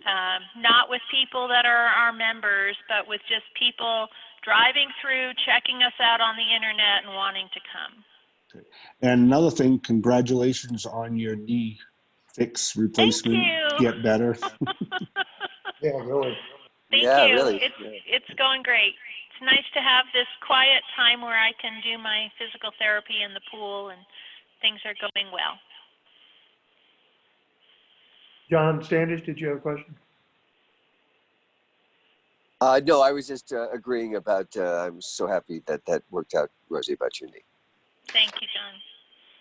Any other questions for Rosie? The only thing I would like to add is, you know, if we hadn't had the closure and the coronavirus, I think the database would be the big news that we went through last quarter doing double entry, and it feels a little anticlimactic after all these years of working on it. And here we are. This would be the celebratory meeting where we say, great, we're up and running. And I like it. Scott and Adrian have been really supportive. I'm feeling very pleased about it. It functions on a daily basis very well. There's still a few things we have to tweak. You know, some reports that aren't right, but with any database, we'd be working on it for a while. So just wanted to point that out, that is a 7-year project that's come to fruition. And if we weren't in a crisis, we'd be celebrating. I agree. Rosie, I think, well, Doug, you were going to maybe say something about the database. I wanted to go back to the fundraiser. So go ahead. Okay. I'll have time to talk about it later. It's all good. The 12,735, does that include gift certificates?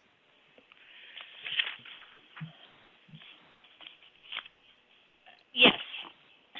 So the Okay. breakdown before today was $3,135 in gift certificates, $8,205 in donations, for a total of $11,340. And while we've been in our meeting, I've been printing off web donations and received $1,395 today, this morning, that I haven't booked yet. So that's going to bring it up by the end of the day to $12,735. Okay. And those are all donations. Those are all donations. Okay. Yeah. Good. Great. Any other questions for Rosie? Pete's report, any questions there? We talked about it a lot last week, I appreciate. Pete, are you there? Where are you, Pete? Oh, I lost him. Well, he's on. Yeah, I'm here. You're here? Yes. Have you got a baby goat with you? I can't find your picture. Page 55. Yeah. So Pete, I just, the whole idea of looking and analyzing what is practical and all of that around the number of animals we have. I think this is an important thing for us to analyze in terms of the ranch plan. And I think it's really important for you to give us some very specific ideas on your part around that. I know you said a little bit about reducing the pig herd. Is that Yeah.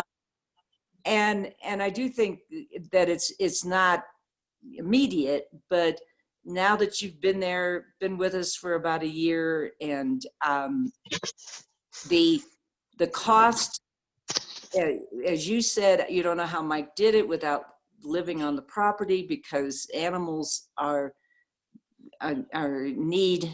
needs a lot of the care, a lot of the energy that you're giving out. is to those animals. You know, the goat herd seems like it's just getting bigger and bigger, but maybe I'm wrong. Maybe the 22 babies, all of those will be going for goat sticks or whatever. Anyway, anything you want to speak to about that now? And I think that we need more future information on that. Right now, the way that we have it, I think we have enough hay and resources to get us through. If I was to keep things the same, but I don't want to, I want to have some cushion. We had a banner year for hay apparently last year. That was very exceptional. So I can't really count on always having that much hay, that much grass. And so yes, I want to cut everything in about half of what we have right now. And that was the plan this spring. Unfortunately, the coronavirus has kind of put some of those plans on hold. The market's not right for selling at the moment, though I do anticipate coming back pretty good before long. You had a comment here about a yak possibly bringing on. Can we? Yeah, certainly. I haven't done any research into it. It's just a thought that I had. It's something that we can look into. Oh, okay. Well, I'm looking forward to your proposal. Sure. I appreciate that everything else is My biggest reason for doing things the way that I want to do them in the future is to utilize resources that we have or can produce here. I don't like to have to buy feed from remote places. It's a lot of time and effort and fuel, you know, to go to Fort Collins and get organic feed. So if I know from my own experience with the cattle that we had, we could raise everything that we needed right there on the ranch, and we could do it in an organic manner. And we did the same thing with the sheep and the goats that we had. The pigs are a different story. It takes a lot more effort and resources to raise pigs in this climate because it's so cold, and gains that you make during the summer tend to be lost in the wintertime. So that's why it's not really popular to raise pigs here. So yaks, they're more of a cold weather animal, more suited to this climate. So are the cattle that Nancy brings down, the Scottish Highlands. They're well suited for this climate as well. So those are some things that I've been thinking about doing instead of pigs, and that's the reasoning behind it. Sort of like keeping in line with the whole idea of Valley View is conservation, and you know, having to buy feed doesn't really sit well with me with the idea of conservation in mind. Now you do have to buy feed for those little chicks, don't you? We do, yeah. Luckily, it's not that expensive comparatively, but in the future, I do plan on planting a lot more of our feed, and we can grow that here. It's just that we haven't had that set up yet. This year turned out to be a little bit drier than I was expecting, and I wanted to do some planting of fields. I may hold off on that if it's going to be really expensive anyway. Well, I really appreciate you looking at that, and I think it's really important for you to put numbers down with what our costs are compared to what we gain of it. You know, yeah. Some of the gain is not something you can put on a spreadsheet, because having a few animals for people to appreciate how a working farm goes and that sort of thing. And it does, you know, going down there for the baby goats and all of that sort of thing brings more and more of our guests into the understanding about how we have this also. It's not just go and soak and sort of thing. But that, of course, we got to have guests to have that. And I do think that the goat herd has got a little out of control. You know, maybe some special pins for those males so that they I'm sure you've been thinking about what to do. Yeah, I've already done something about that since I wrote that. So Okay. I've got the males all separated off, and almost all of them will be sold except for one. So I've got a buyer lined up for the male goat. We're going to butcher a few, and I think we've got some good plans going forward.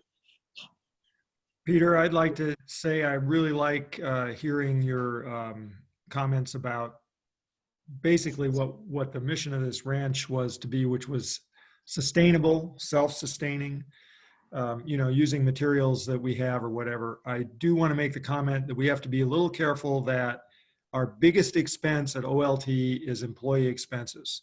So if using resources on the ranch also requires 3 people, that has to be factored into the calculation for sure. Right.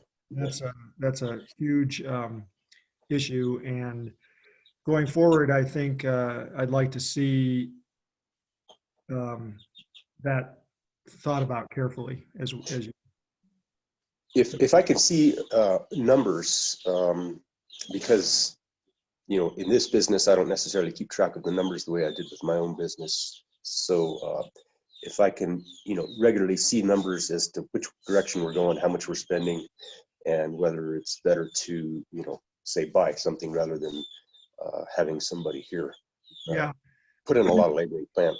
I think one of the ideas with the ranch plan was to have a budget and look at these trade-offs between the employee expenses, for example, and ongoing operating expenses like feed or whatever, and then capital improvements. All those are kind of the 3 legs of the stool, if you will, to keep this ranch going.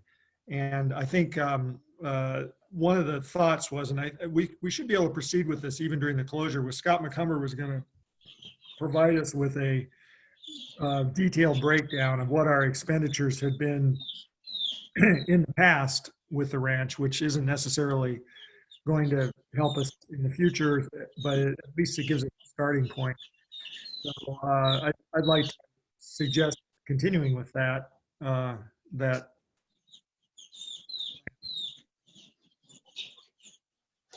Yeah, being able to see the numbers is key for me to kind of figure out the direction that I'm going, if it's right or not. Right, and I think, you're right. You need to know what that picture is so that you know which direction to go. I think Geneva Mixon was going to be responsible for that, and we did get a start. They put out a spreadsheet trying to prioritize stuff, which I think is important. And we need those budget numbers from Scott if there are anything additional to what we already have. So for me, I think we can try to come up with something.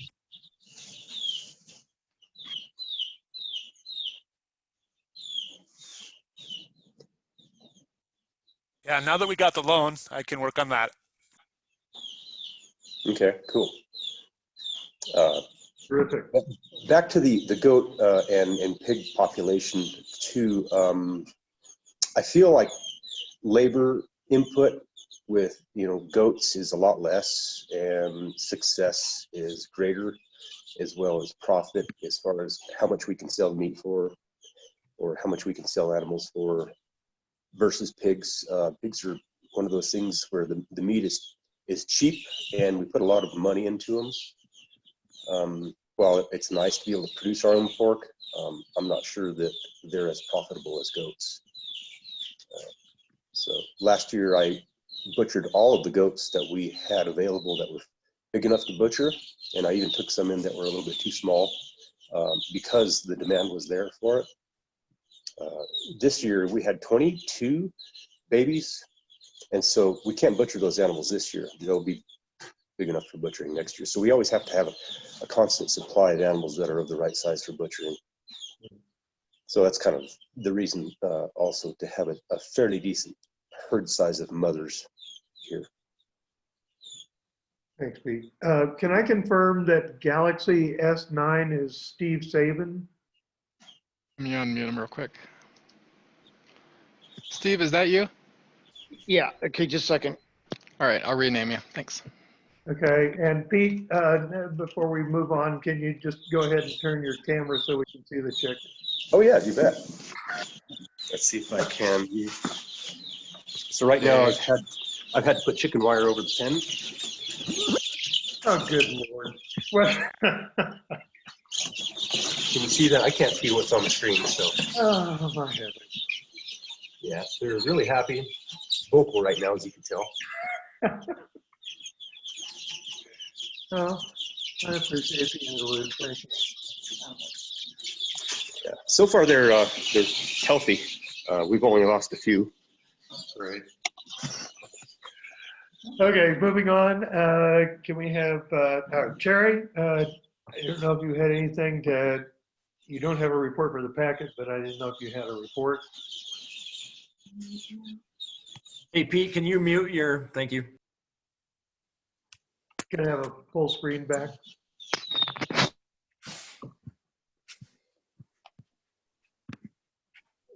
Can you hear me? Yeah. There you are. You're good, Jerry. Oh, good. I just wanted to say hi. Sorry, I don't have a report. I didn't really have anything to report. No. We never know what's around our next corner. And I don't know if you guys know that I'm in Maine, but I went to Denver for a day trip and ended up hopping on an airplane, totally surprised. And I've been here ever since. If I were to send in a report, and I've just, got minimal ways to do things here, but I would mostly just say thank you so much to everyone who's out there, doing amazing things and keeping us all taken care of and supporting each other. And I just really appreciate, all of you all so much. This is an amazing organization with amazing, loving people. And that's what I would have said. So thank you. Roger? Thanks, Jerry. I have one question for Cherry. Yes. How's the seafood? Well, we've had a seafood dinner one time. Everything's closed. Yeah, everything. It's no takeout. Very. I haven't been anywhere. Oh, okay. Like we've had it one time, but yeah. Next time. Any other questions for Cherry? We don't have a garden report. 57, any questions for Doug on the information systems?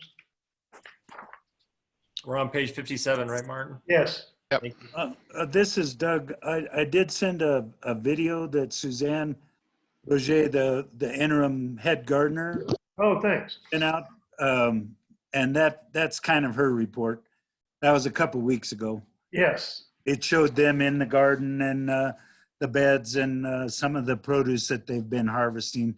And she continues to supply staff with greens. So yeah. That's good.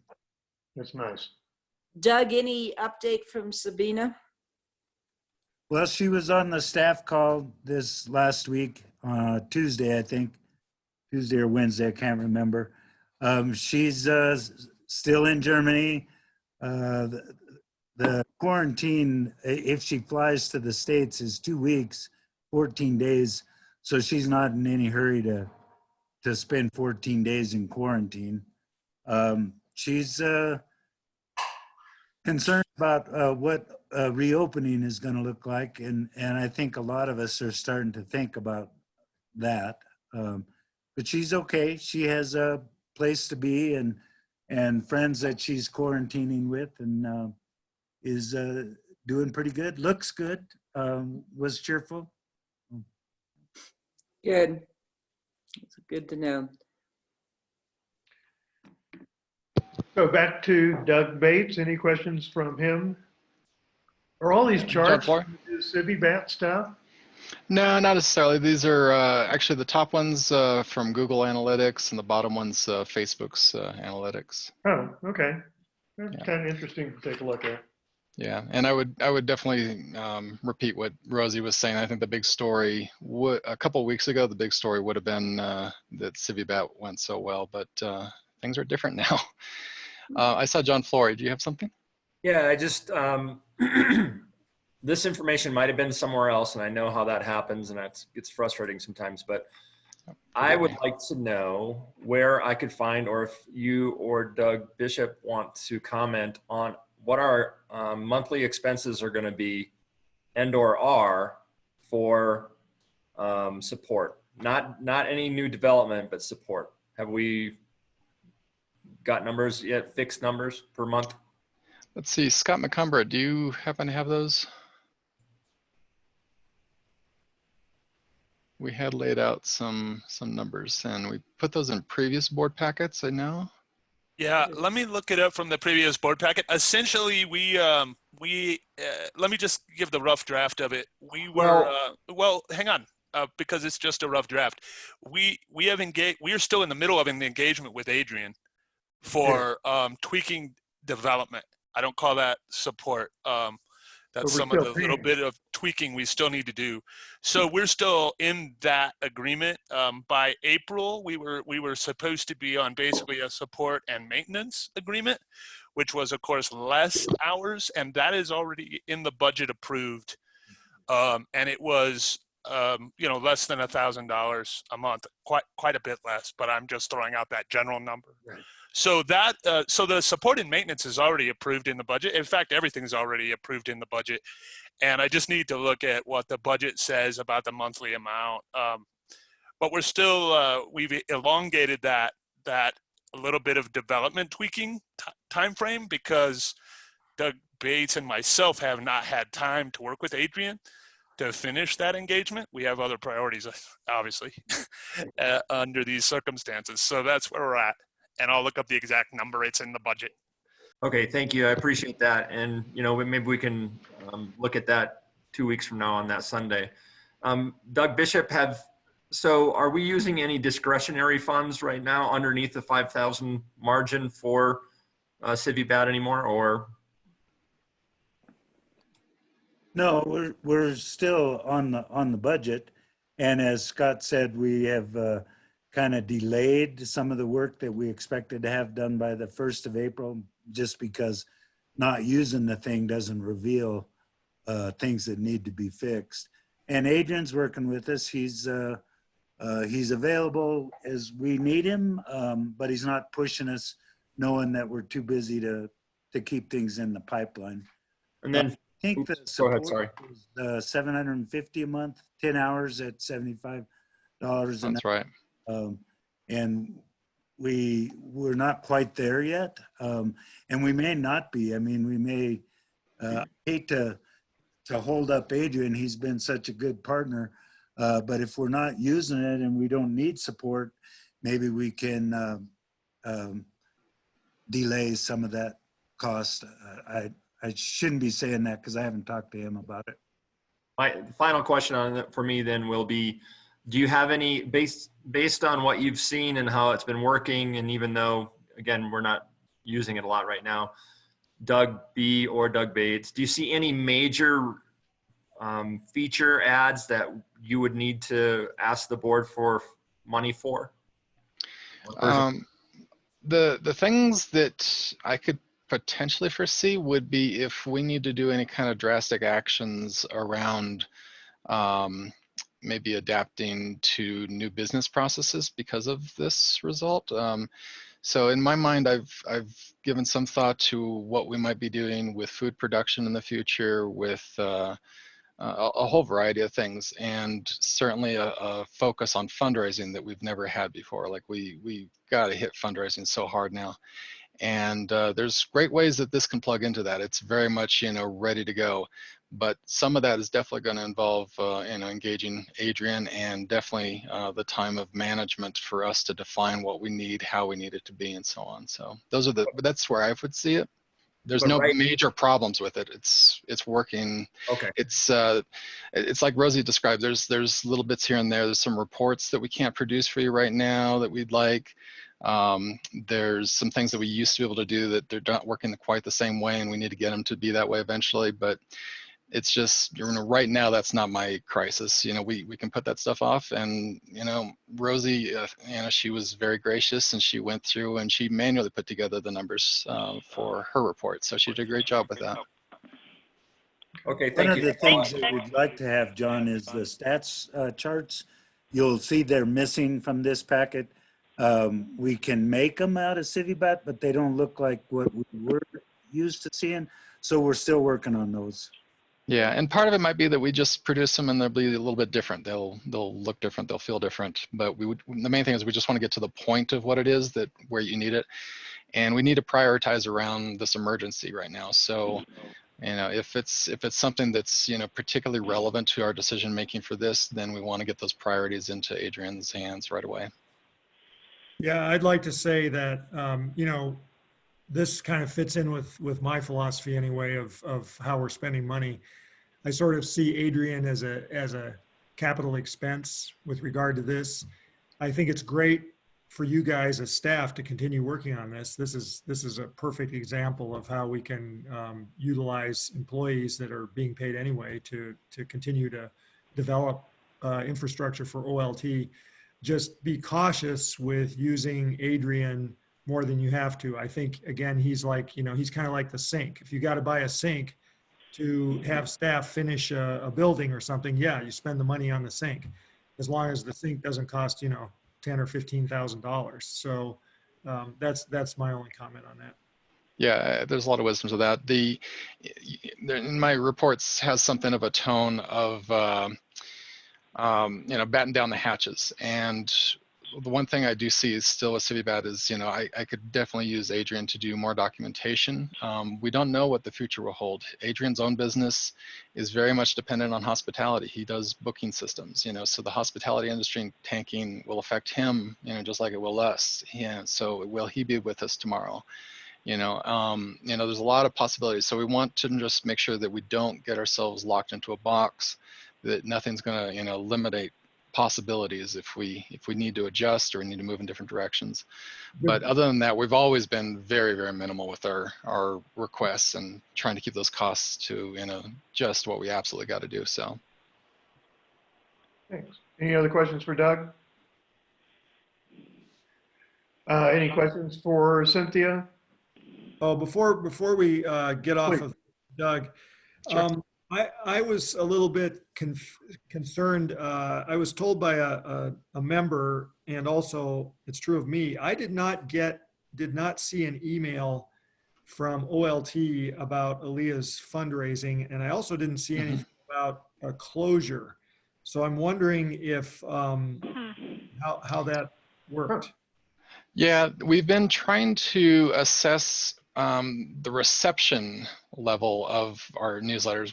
What I can confirm is that they're being sent. I can confirm that that our system talks to their email server and successfully puts it in the box. But there's a whole lot of other steps involved that, you know, anti-spam filters and a lot of things that sometimes it won't even show up in your spam inbox. It just won't get to you.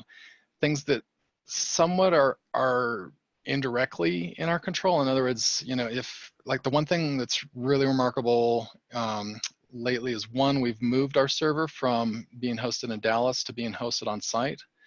And I'm looking at that and how that may have caused complications. I'm also, I know that we've changed the subject line of our newsletters. We've always had consistent subject lines with reflections and so on. It could be that a lot of these people, if they had added us to their address books, it would have gone through. But in this case, it's assuming that we've suddenly, you know, had our server hacked and we're spamming people or something. So Doug, don't you get numbers from, so let's say you give your email people the number of emails. I'm sure you get numbers back on how many didn't go through and stuff like that. I understand what you're saying about the spam folders, but I didn't receive the fundraising or the closing email as well. And yeah, we've heard from a lot more people lately. Yeah. I know for sure I have that domain as a safe sender. Okay. Yeah, I'm looking at the possibilities, and right now I don't have an answer to what's going on with that. But I know it is, you know, highly important at this point because fundraising has got to be critical. Communication and engagement is critical. So I'm certainly going to be looking at every option, and if we have to, I'll talk to Doug about maybe taking it back off host. We could even have another company manage it for us. That's a little expensive, but if we can do that until we figure out what the problem is, and then figure it out and get back together, that might be a way. But yeah, I've been beating my head against it, and then of course I'm pretty occupied with a lot of other things. But I do know a lot of people have received it, so it's not that it's not going out at all.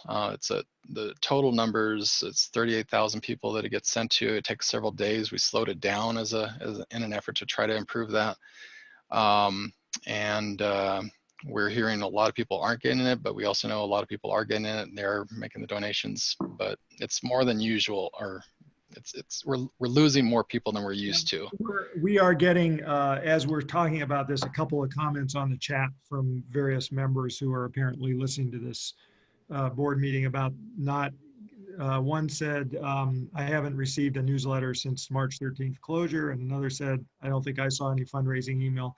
I guess one question is this all as a newsletter update, or is it a separate email that's going out, for example, for the fundraiser? How is it being done? It's using the same system as the newsletter, and it is a separate email. So I'm not quite sure if that answers your question. It was a little unclear. No, Doug, the letter that the External Affairs Committee wrote was the newsletter for April. So, and I've been wondering about this because our committee has talked about some sort of follow-up. That's why I specifically got Rosie's numbers. So my question is that, 38,000 people, it seems like maybe it's time to have some sort of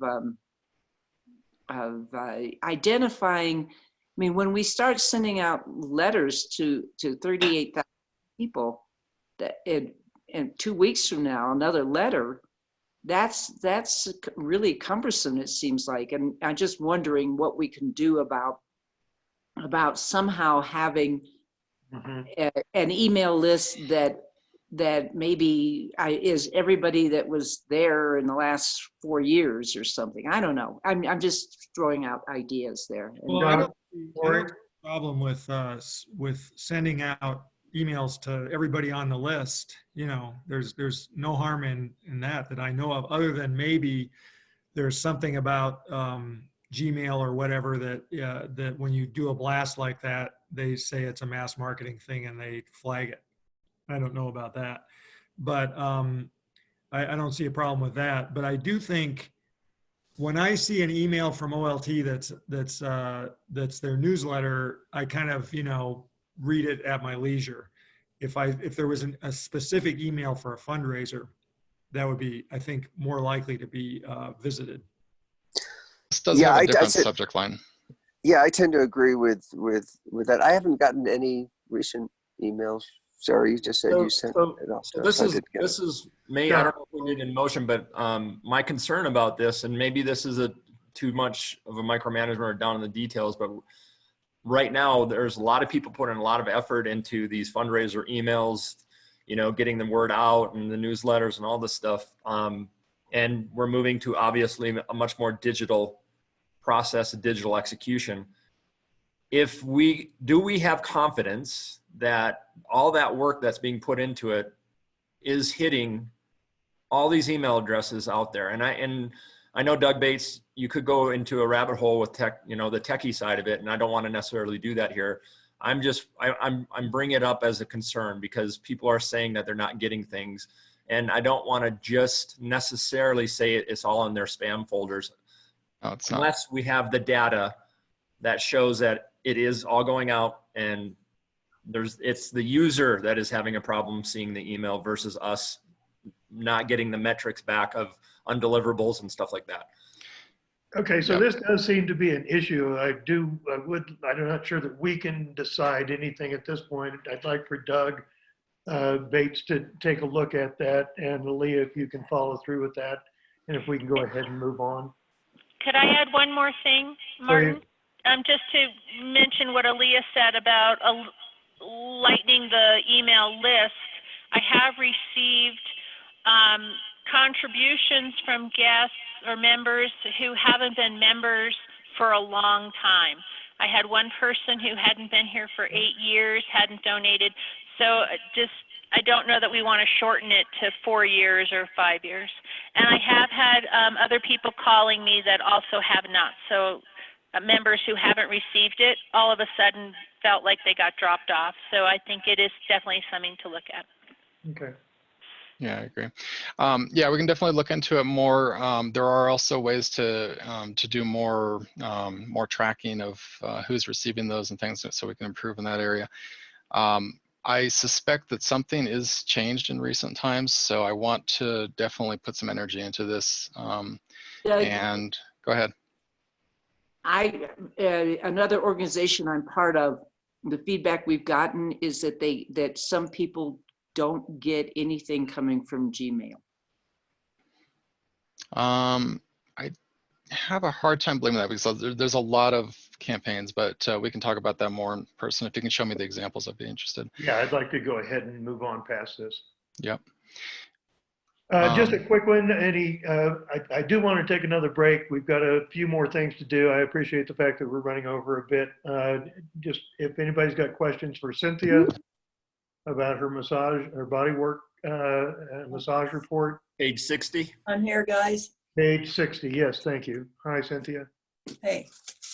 Thanks, Cynthia, your description of what the training you guys got, it made me wish even more that I was down there this weekend to get a massage. Yeah, I'm feeling the same way. I'm due for a massage too. Me too. Mm-hmm. Any questions? The team's communicating with me, and we're just going to be ready to go when the time comes, and doing alternative things. I've got a couple of yoga classes on Zoom, and doing doing some other things, making some greeting cards. But we're excited to get back when it all works and taking the precautions that we need until then. Terrific. Anyone else?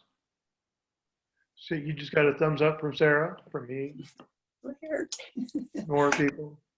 All right, I'd like to take a 10-minute break and come back at 10 after 12. Thank you. Ray, before you do this, yes, Martin, are we going to be allowed to have lunch at some point in our lives? Yeah, and I don't think the next session is going to last very long. It's just the board officer and committee reports are the only things that are left. So I don't think that's going to take very long. I've got to stand up. I got it. All right, thank you. So I think we'll be fine. I really do. I don't think it's going to take long. During the break, I would like to share that when Cynthia was talking about yoga, I am doing a half-an-hour Qigong class open to anybody that wants to join from 5:15 to 5:45. Send me a personal email if you want the link. Thanks. That's PM. Everybody, when I say that, everybody thinks I'm doing it early in the morning, and I'm not. All right, I'm going to go ahead and pause the recording and unmute everybody so you can talk freely. And board officer reports. Anybody got a question about mine? What page are we on, please? Thank you. Geez, 61.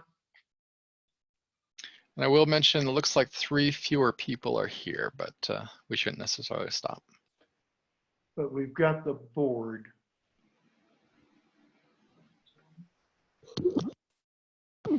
Okay.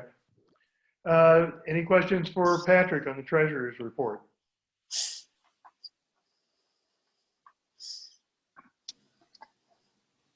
Patrick, anything you have to add? I would just say I agree with what Scott Hamilton said at the beginning of the meeting, that, looking at the financial reports is kind of almost, well, it's not meaningless, but we don't know where this is going to go. So the loan, of course, was a godsend, and that's going to make all the difference in the world, I believe.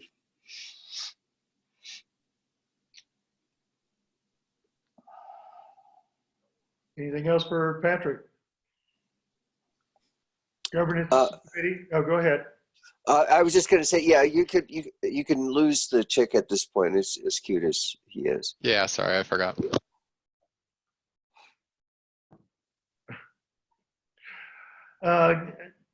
Governance Committee report. Jim and John are both up. Well, let me just make a real quick comment before we take questions. So I've got Damian T in here, Damian Taggart on my report. And after I sent my report in, that's when we got back a hold of Hector.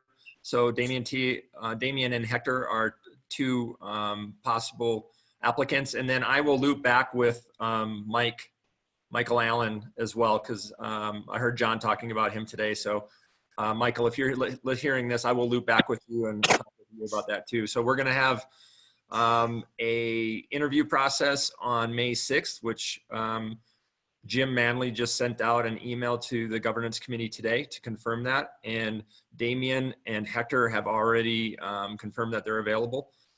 So that's the update as of right now for that. Any questions? And you've gotten letters of interest and resumes from both?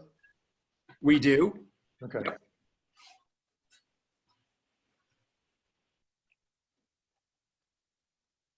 And I assume everybody also noticed you guys' notes about the 360 evaluation we're going to put off until July. So John, we have 3 candidates then, Damian, Hector, and Mike. Is that correct? Well, we have right. So we have 2 for sure. And then I need to check with Michael. And so if anybody else has anybody else that's interested, or you know of somebody, please send that information to me or have them contact both Jim and I, and we'll process them. And of course, it changes on a daily or a weekly basis. So, but yeah. Just to let everybody know, this is Mike. I'm definitely interested. Okay, Mike. So go ahead and Great, thanks, Mike. if you can send me an email, johnflory@olt.org, please, with and with your contact information, and then I'll probably give you a call ahead of time, and we'll talk about next steps. Okay, sounds great. Thank you. Awesome. And we haven't had any women apply at all? Not that I'm aware of, but if anybody has any different information than that, let me know.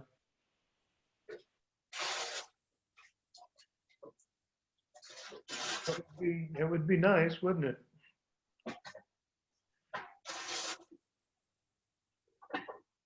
Okay.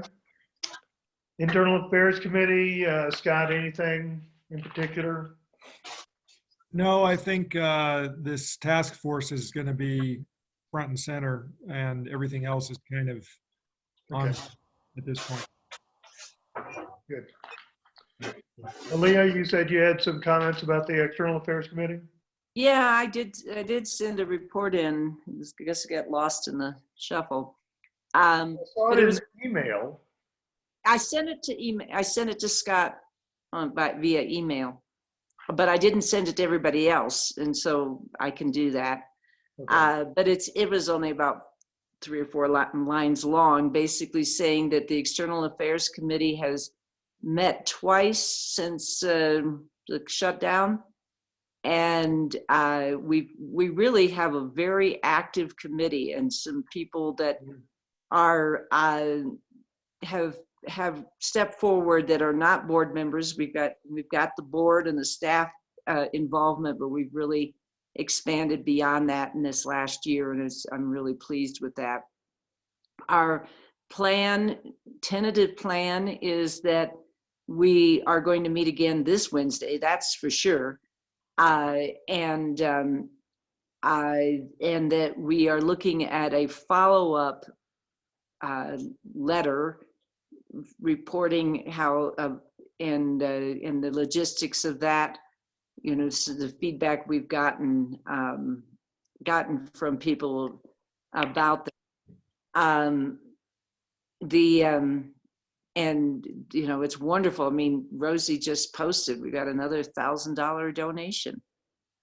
So I think it's well worth it for us to keep sending out emails with with things like video of chicks and baby goats and all that, and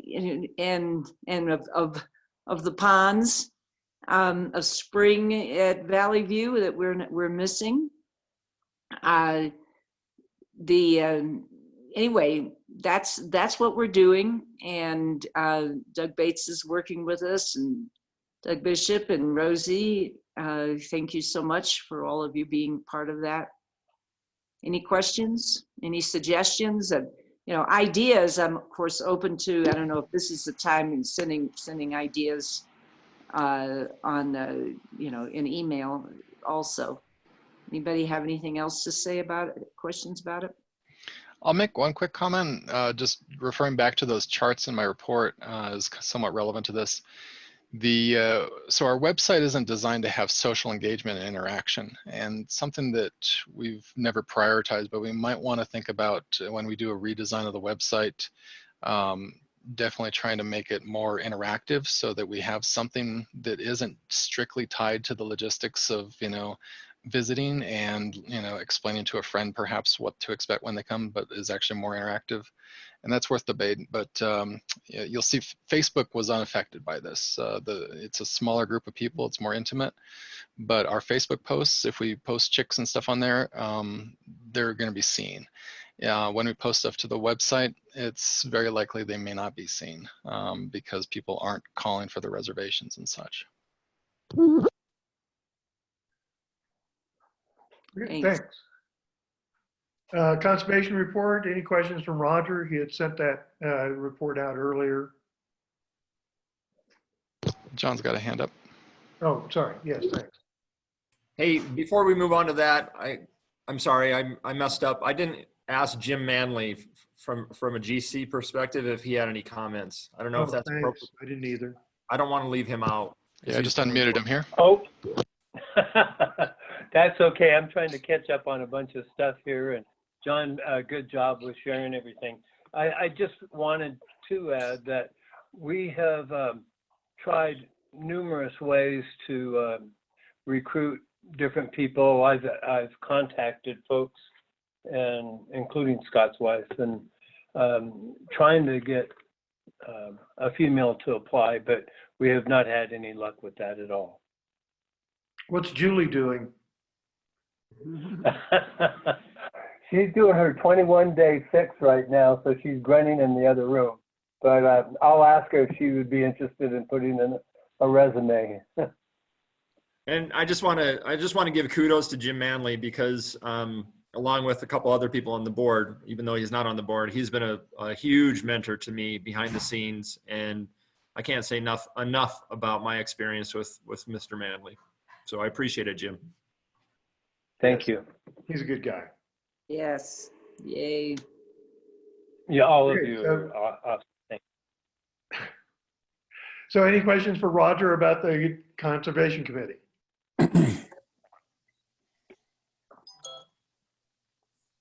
I still need to meet up with Geneva to go over, what she's working on. I know with the working from home for her and teaching, been trying to give her a little bit of space, but I definitely will reach out to her and see how her task force is going. Thanks, Roger. That was a good report. Thank you. And Jim, you had a question? Oh, I just saw him click on. John, you had another comment? No, just to say thank you to Roger for that report. Oh, no, absolutely. But John Flory, you had another comment? No? Site Planning Committee, no. Long-Term Visioning Committee, any questions for John Standish?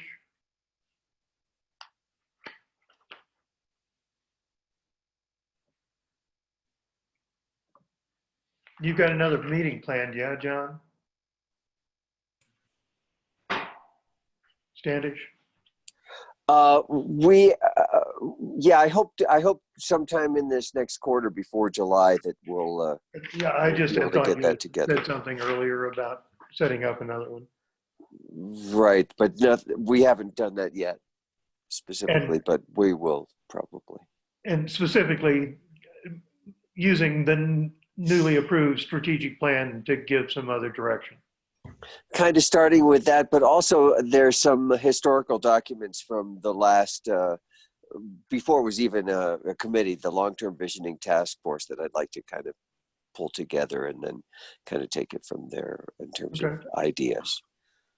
Right. And continuity task force?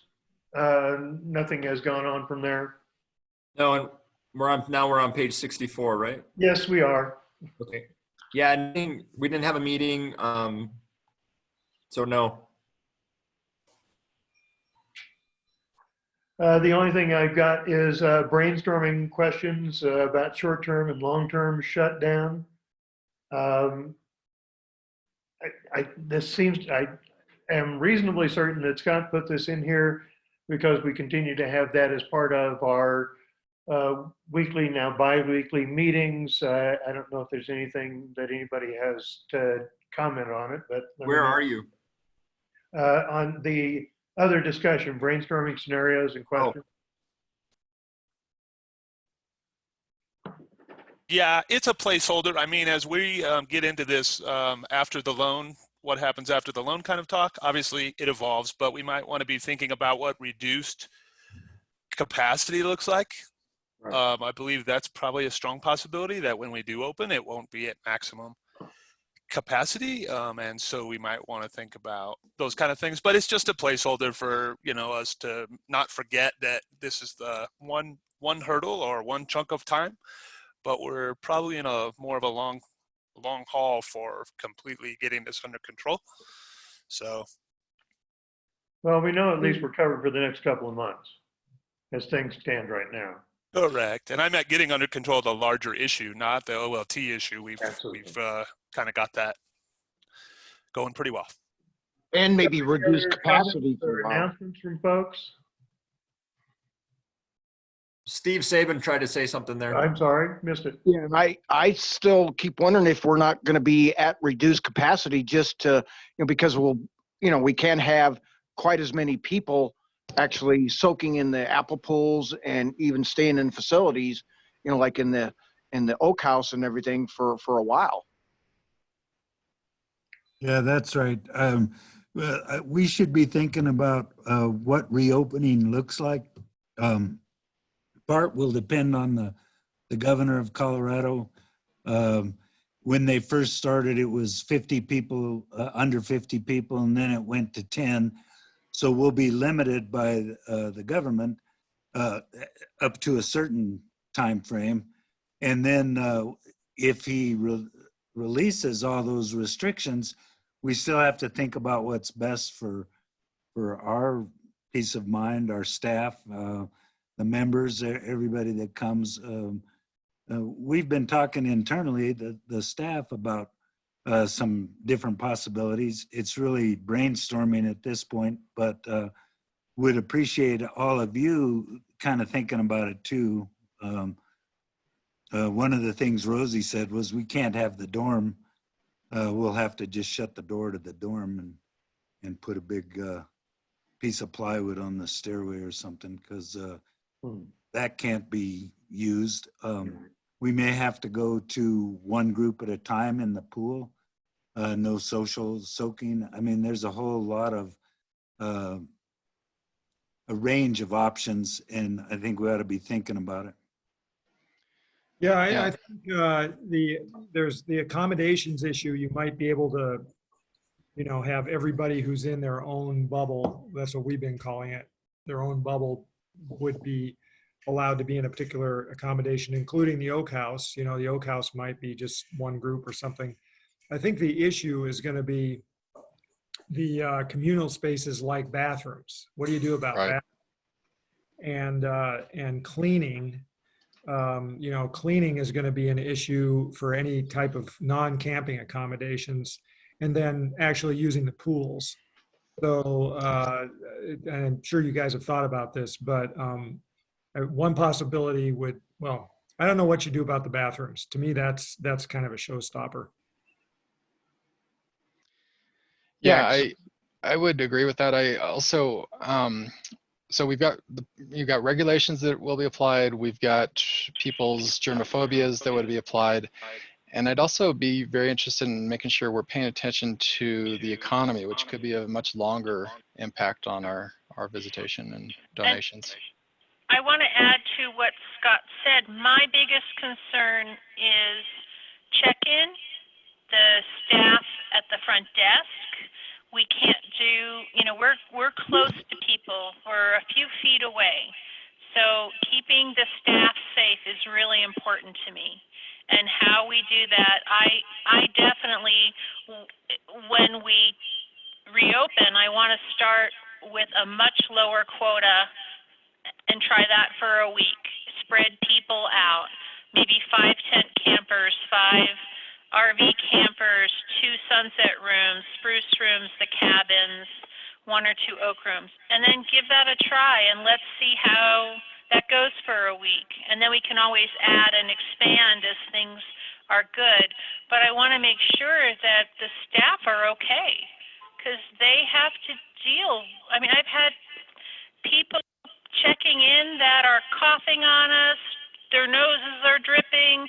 We have to figure out how to create an environment where we can still give excellent customer service and orientations and welcome people, but to also keep at a safe distance. And you guys, I'm sure, are already thinking about barricades in the welcome center, ways to distance, physically distance barricades and that kind of stuff.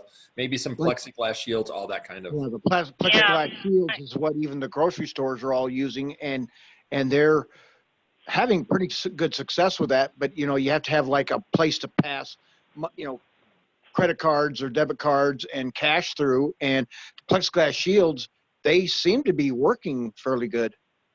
Well, we also want masks, and we'll also masks. cleaning. Yeah. We want to take people's temperature as they come through. If you got a fever, you're heading on down the road. You're not coming in.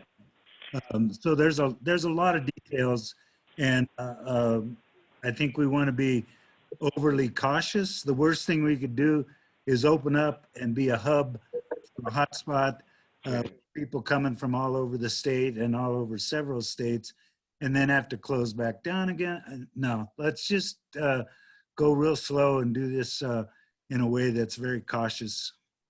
I like that idea as well. And just take it slow. It's a big discussion, and I think it's doable. Not right now, but in the future, maybe June. And I think we can get those things in place. And I think I agree with Doug. We just start slow. We can always expand, if that's going good, but just to see what that impact is and how it flows. If I was a Saguache County official, this would be the last place that I would open up, because we are a hub for people coming from all over, whereas restaurants in Crestone and Saguache and Willow Grove and that gets mostly local traffic. That's right. They're in a lot safer position than we are. We have people coming from the hottest spots in the state, and we've got people coming out of state, and they all come and they share a place with communal bathrooms and shared soaking, and it's not a good situation for keeping the spread contained. Yeah, and it makes you wonder about looking at locals only to start with, and Colorado only secondly. Those sorts of possibilities too. After all, I mean, our county has closed county roads to anybody that doesn't live in the county. Yeah. Wow. John Flory. Hey, Doug Bishop, are you having any conversation, or do you have a communication path open with Joyful Journeys and how they're doing? Or I know they're closed and stuff, but if they open up earlier and we do, not that that's an issue. I was just wondering if you have communication lines open with them. Yeah, Rosie talked to Theo the other day. You want to Sure. learn from Theo? He's the manager at Joyful. Right. Theo's the manager at Joyful. He wanted to know what we thought and when we might be opening. His main choice would be to stay closed for the rest of the year. But of course, financially, they're going to have to do something. They're also going to be limiting their number of people. They're thinking 10 people overnight, 5 yurts, very few day passes, and they're going to stagger them and he's going to wait as long as possible before they open. Another project that I haven't gotten a dollar amount for yet is he wanted to get to give away masks, like have cotton masks made by our local quilting group in Saguache, and I thought that was a great idea. So it's kind of like you're coming and you're staying overnight, and when we check you in, we're going to take your temperature and give you a mask that you can take home with you. And so we're working that out. I don't know what it's going to look like yet. Great. So Nice. and Theo did say he was scared. yeah, yeah. He told the owner of Joyful Journey he would much prefer to stay closed for the whole year. That's his choice. But he's also going to keep an eye on when we open and how we do it, and we'll be working kind of together, sharing information anyway. That's awesome. Thank you. Yeah. Anything else, folks? Scott McCumber is going to send out a evaluation of the survey relating to our governance, I think by email. Is that correct, Scott? Yeah, I sent the draft to you. I can go ahead and send it out to the board. Just go ahead. Yeah. And I'll send it to the guest that I know about. So I think I've got emails for all the guests. Oh, that'd be terrific. And then they're just going to forward them back to you or to me or what? Or to, yeah, either way, I can put your email address on there. Yes, please. Yep. The only other thing we've got here are the announcements of the board meetings. Be sure and take a look at those. Again, the only one that's not a third weekend is the January meeting, and of course that's the fourth weekend. Any other questions or concerns? Yeah, I just want to say that this experience was way better than I thought it was going to be. So good job, everybody. Thanks, John. Yeah, went over a little bit longer than I thought, but we're close. And now we're going to meet back up on the other line for executive session. I sent out an invitation to the board and to Doug Bishop for an executive session, theoretically to start at 1:30, but we had talked about starting at 2. It's 12:30 now, so why don't we just start it at 2, unless anybody's got any other issues with that from the board. Sounds good to me. How long do you think it's going to last? I don't expect it to last long. We've got a report from Doug. I think then we'll ask Doug to lead and then see if we've got anything to talk about amongst ourselves. Does 2 o'clock work better with everybody or versus 1:30? Oh, I was just asked to give time for a good lunch from John Standish. I don't know if he's just a slow eater or what. But. Would anybody be interested in going into it right now? No. I'd like. No? I'd like a break. I need a break. Yeah. Okay. So 1:30 then, okay? 1:30. 1:30 for the board. 1:30. Works for me. All right. And Thanks, adjournment- everybody. Much appreciated. Yeah, good job, all. See you all. Thank you. Have a good one. Everybody. Hey, Martin, can you stay on for a second? Martin and Scott? Yes. Sure. I just want to talk about logistics of the meeting. What I would suggest is, let me first stop the recording now.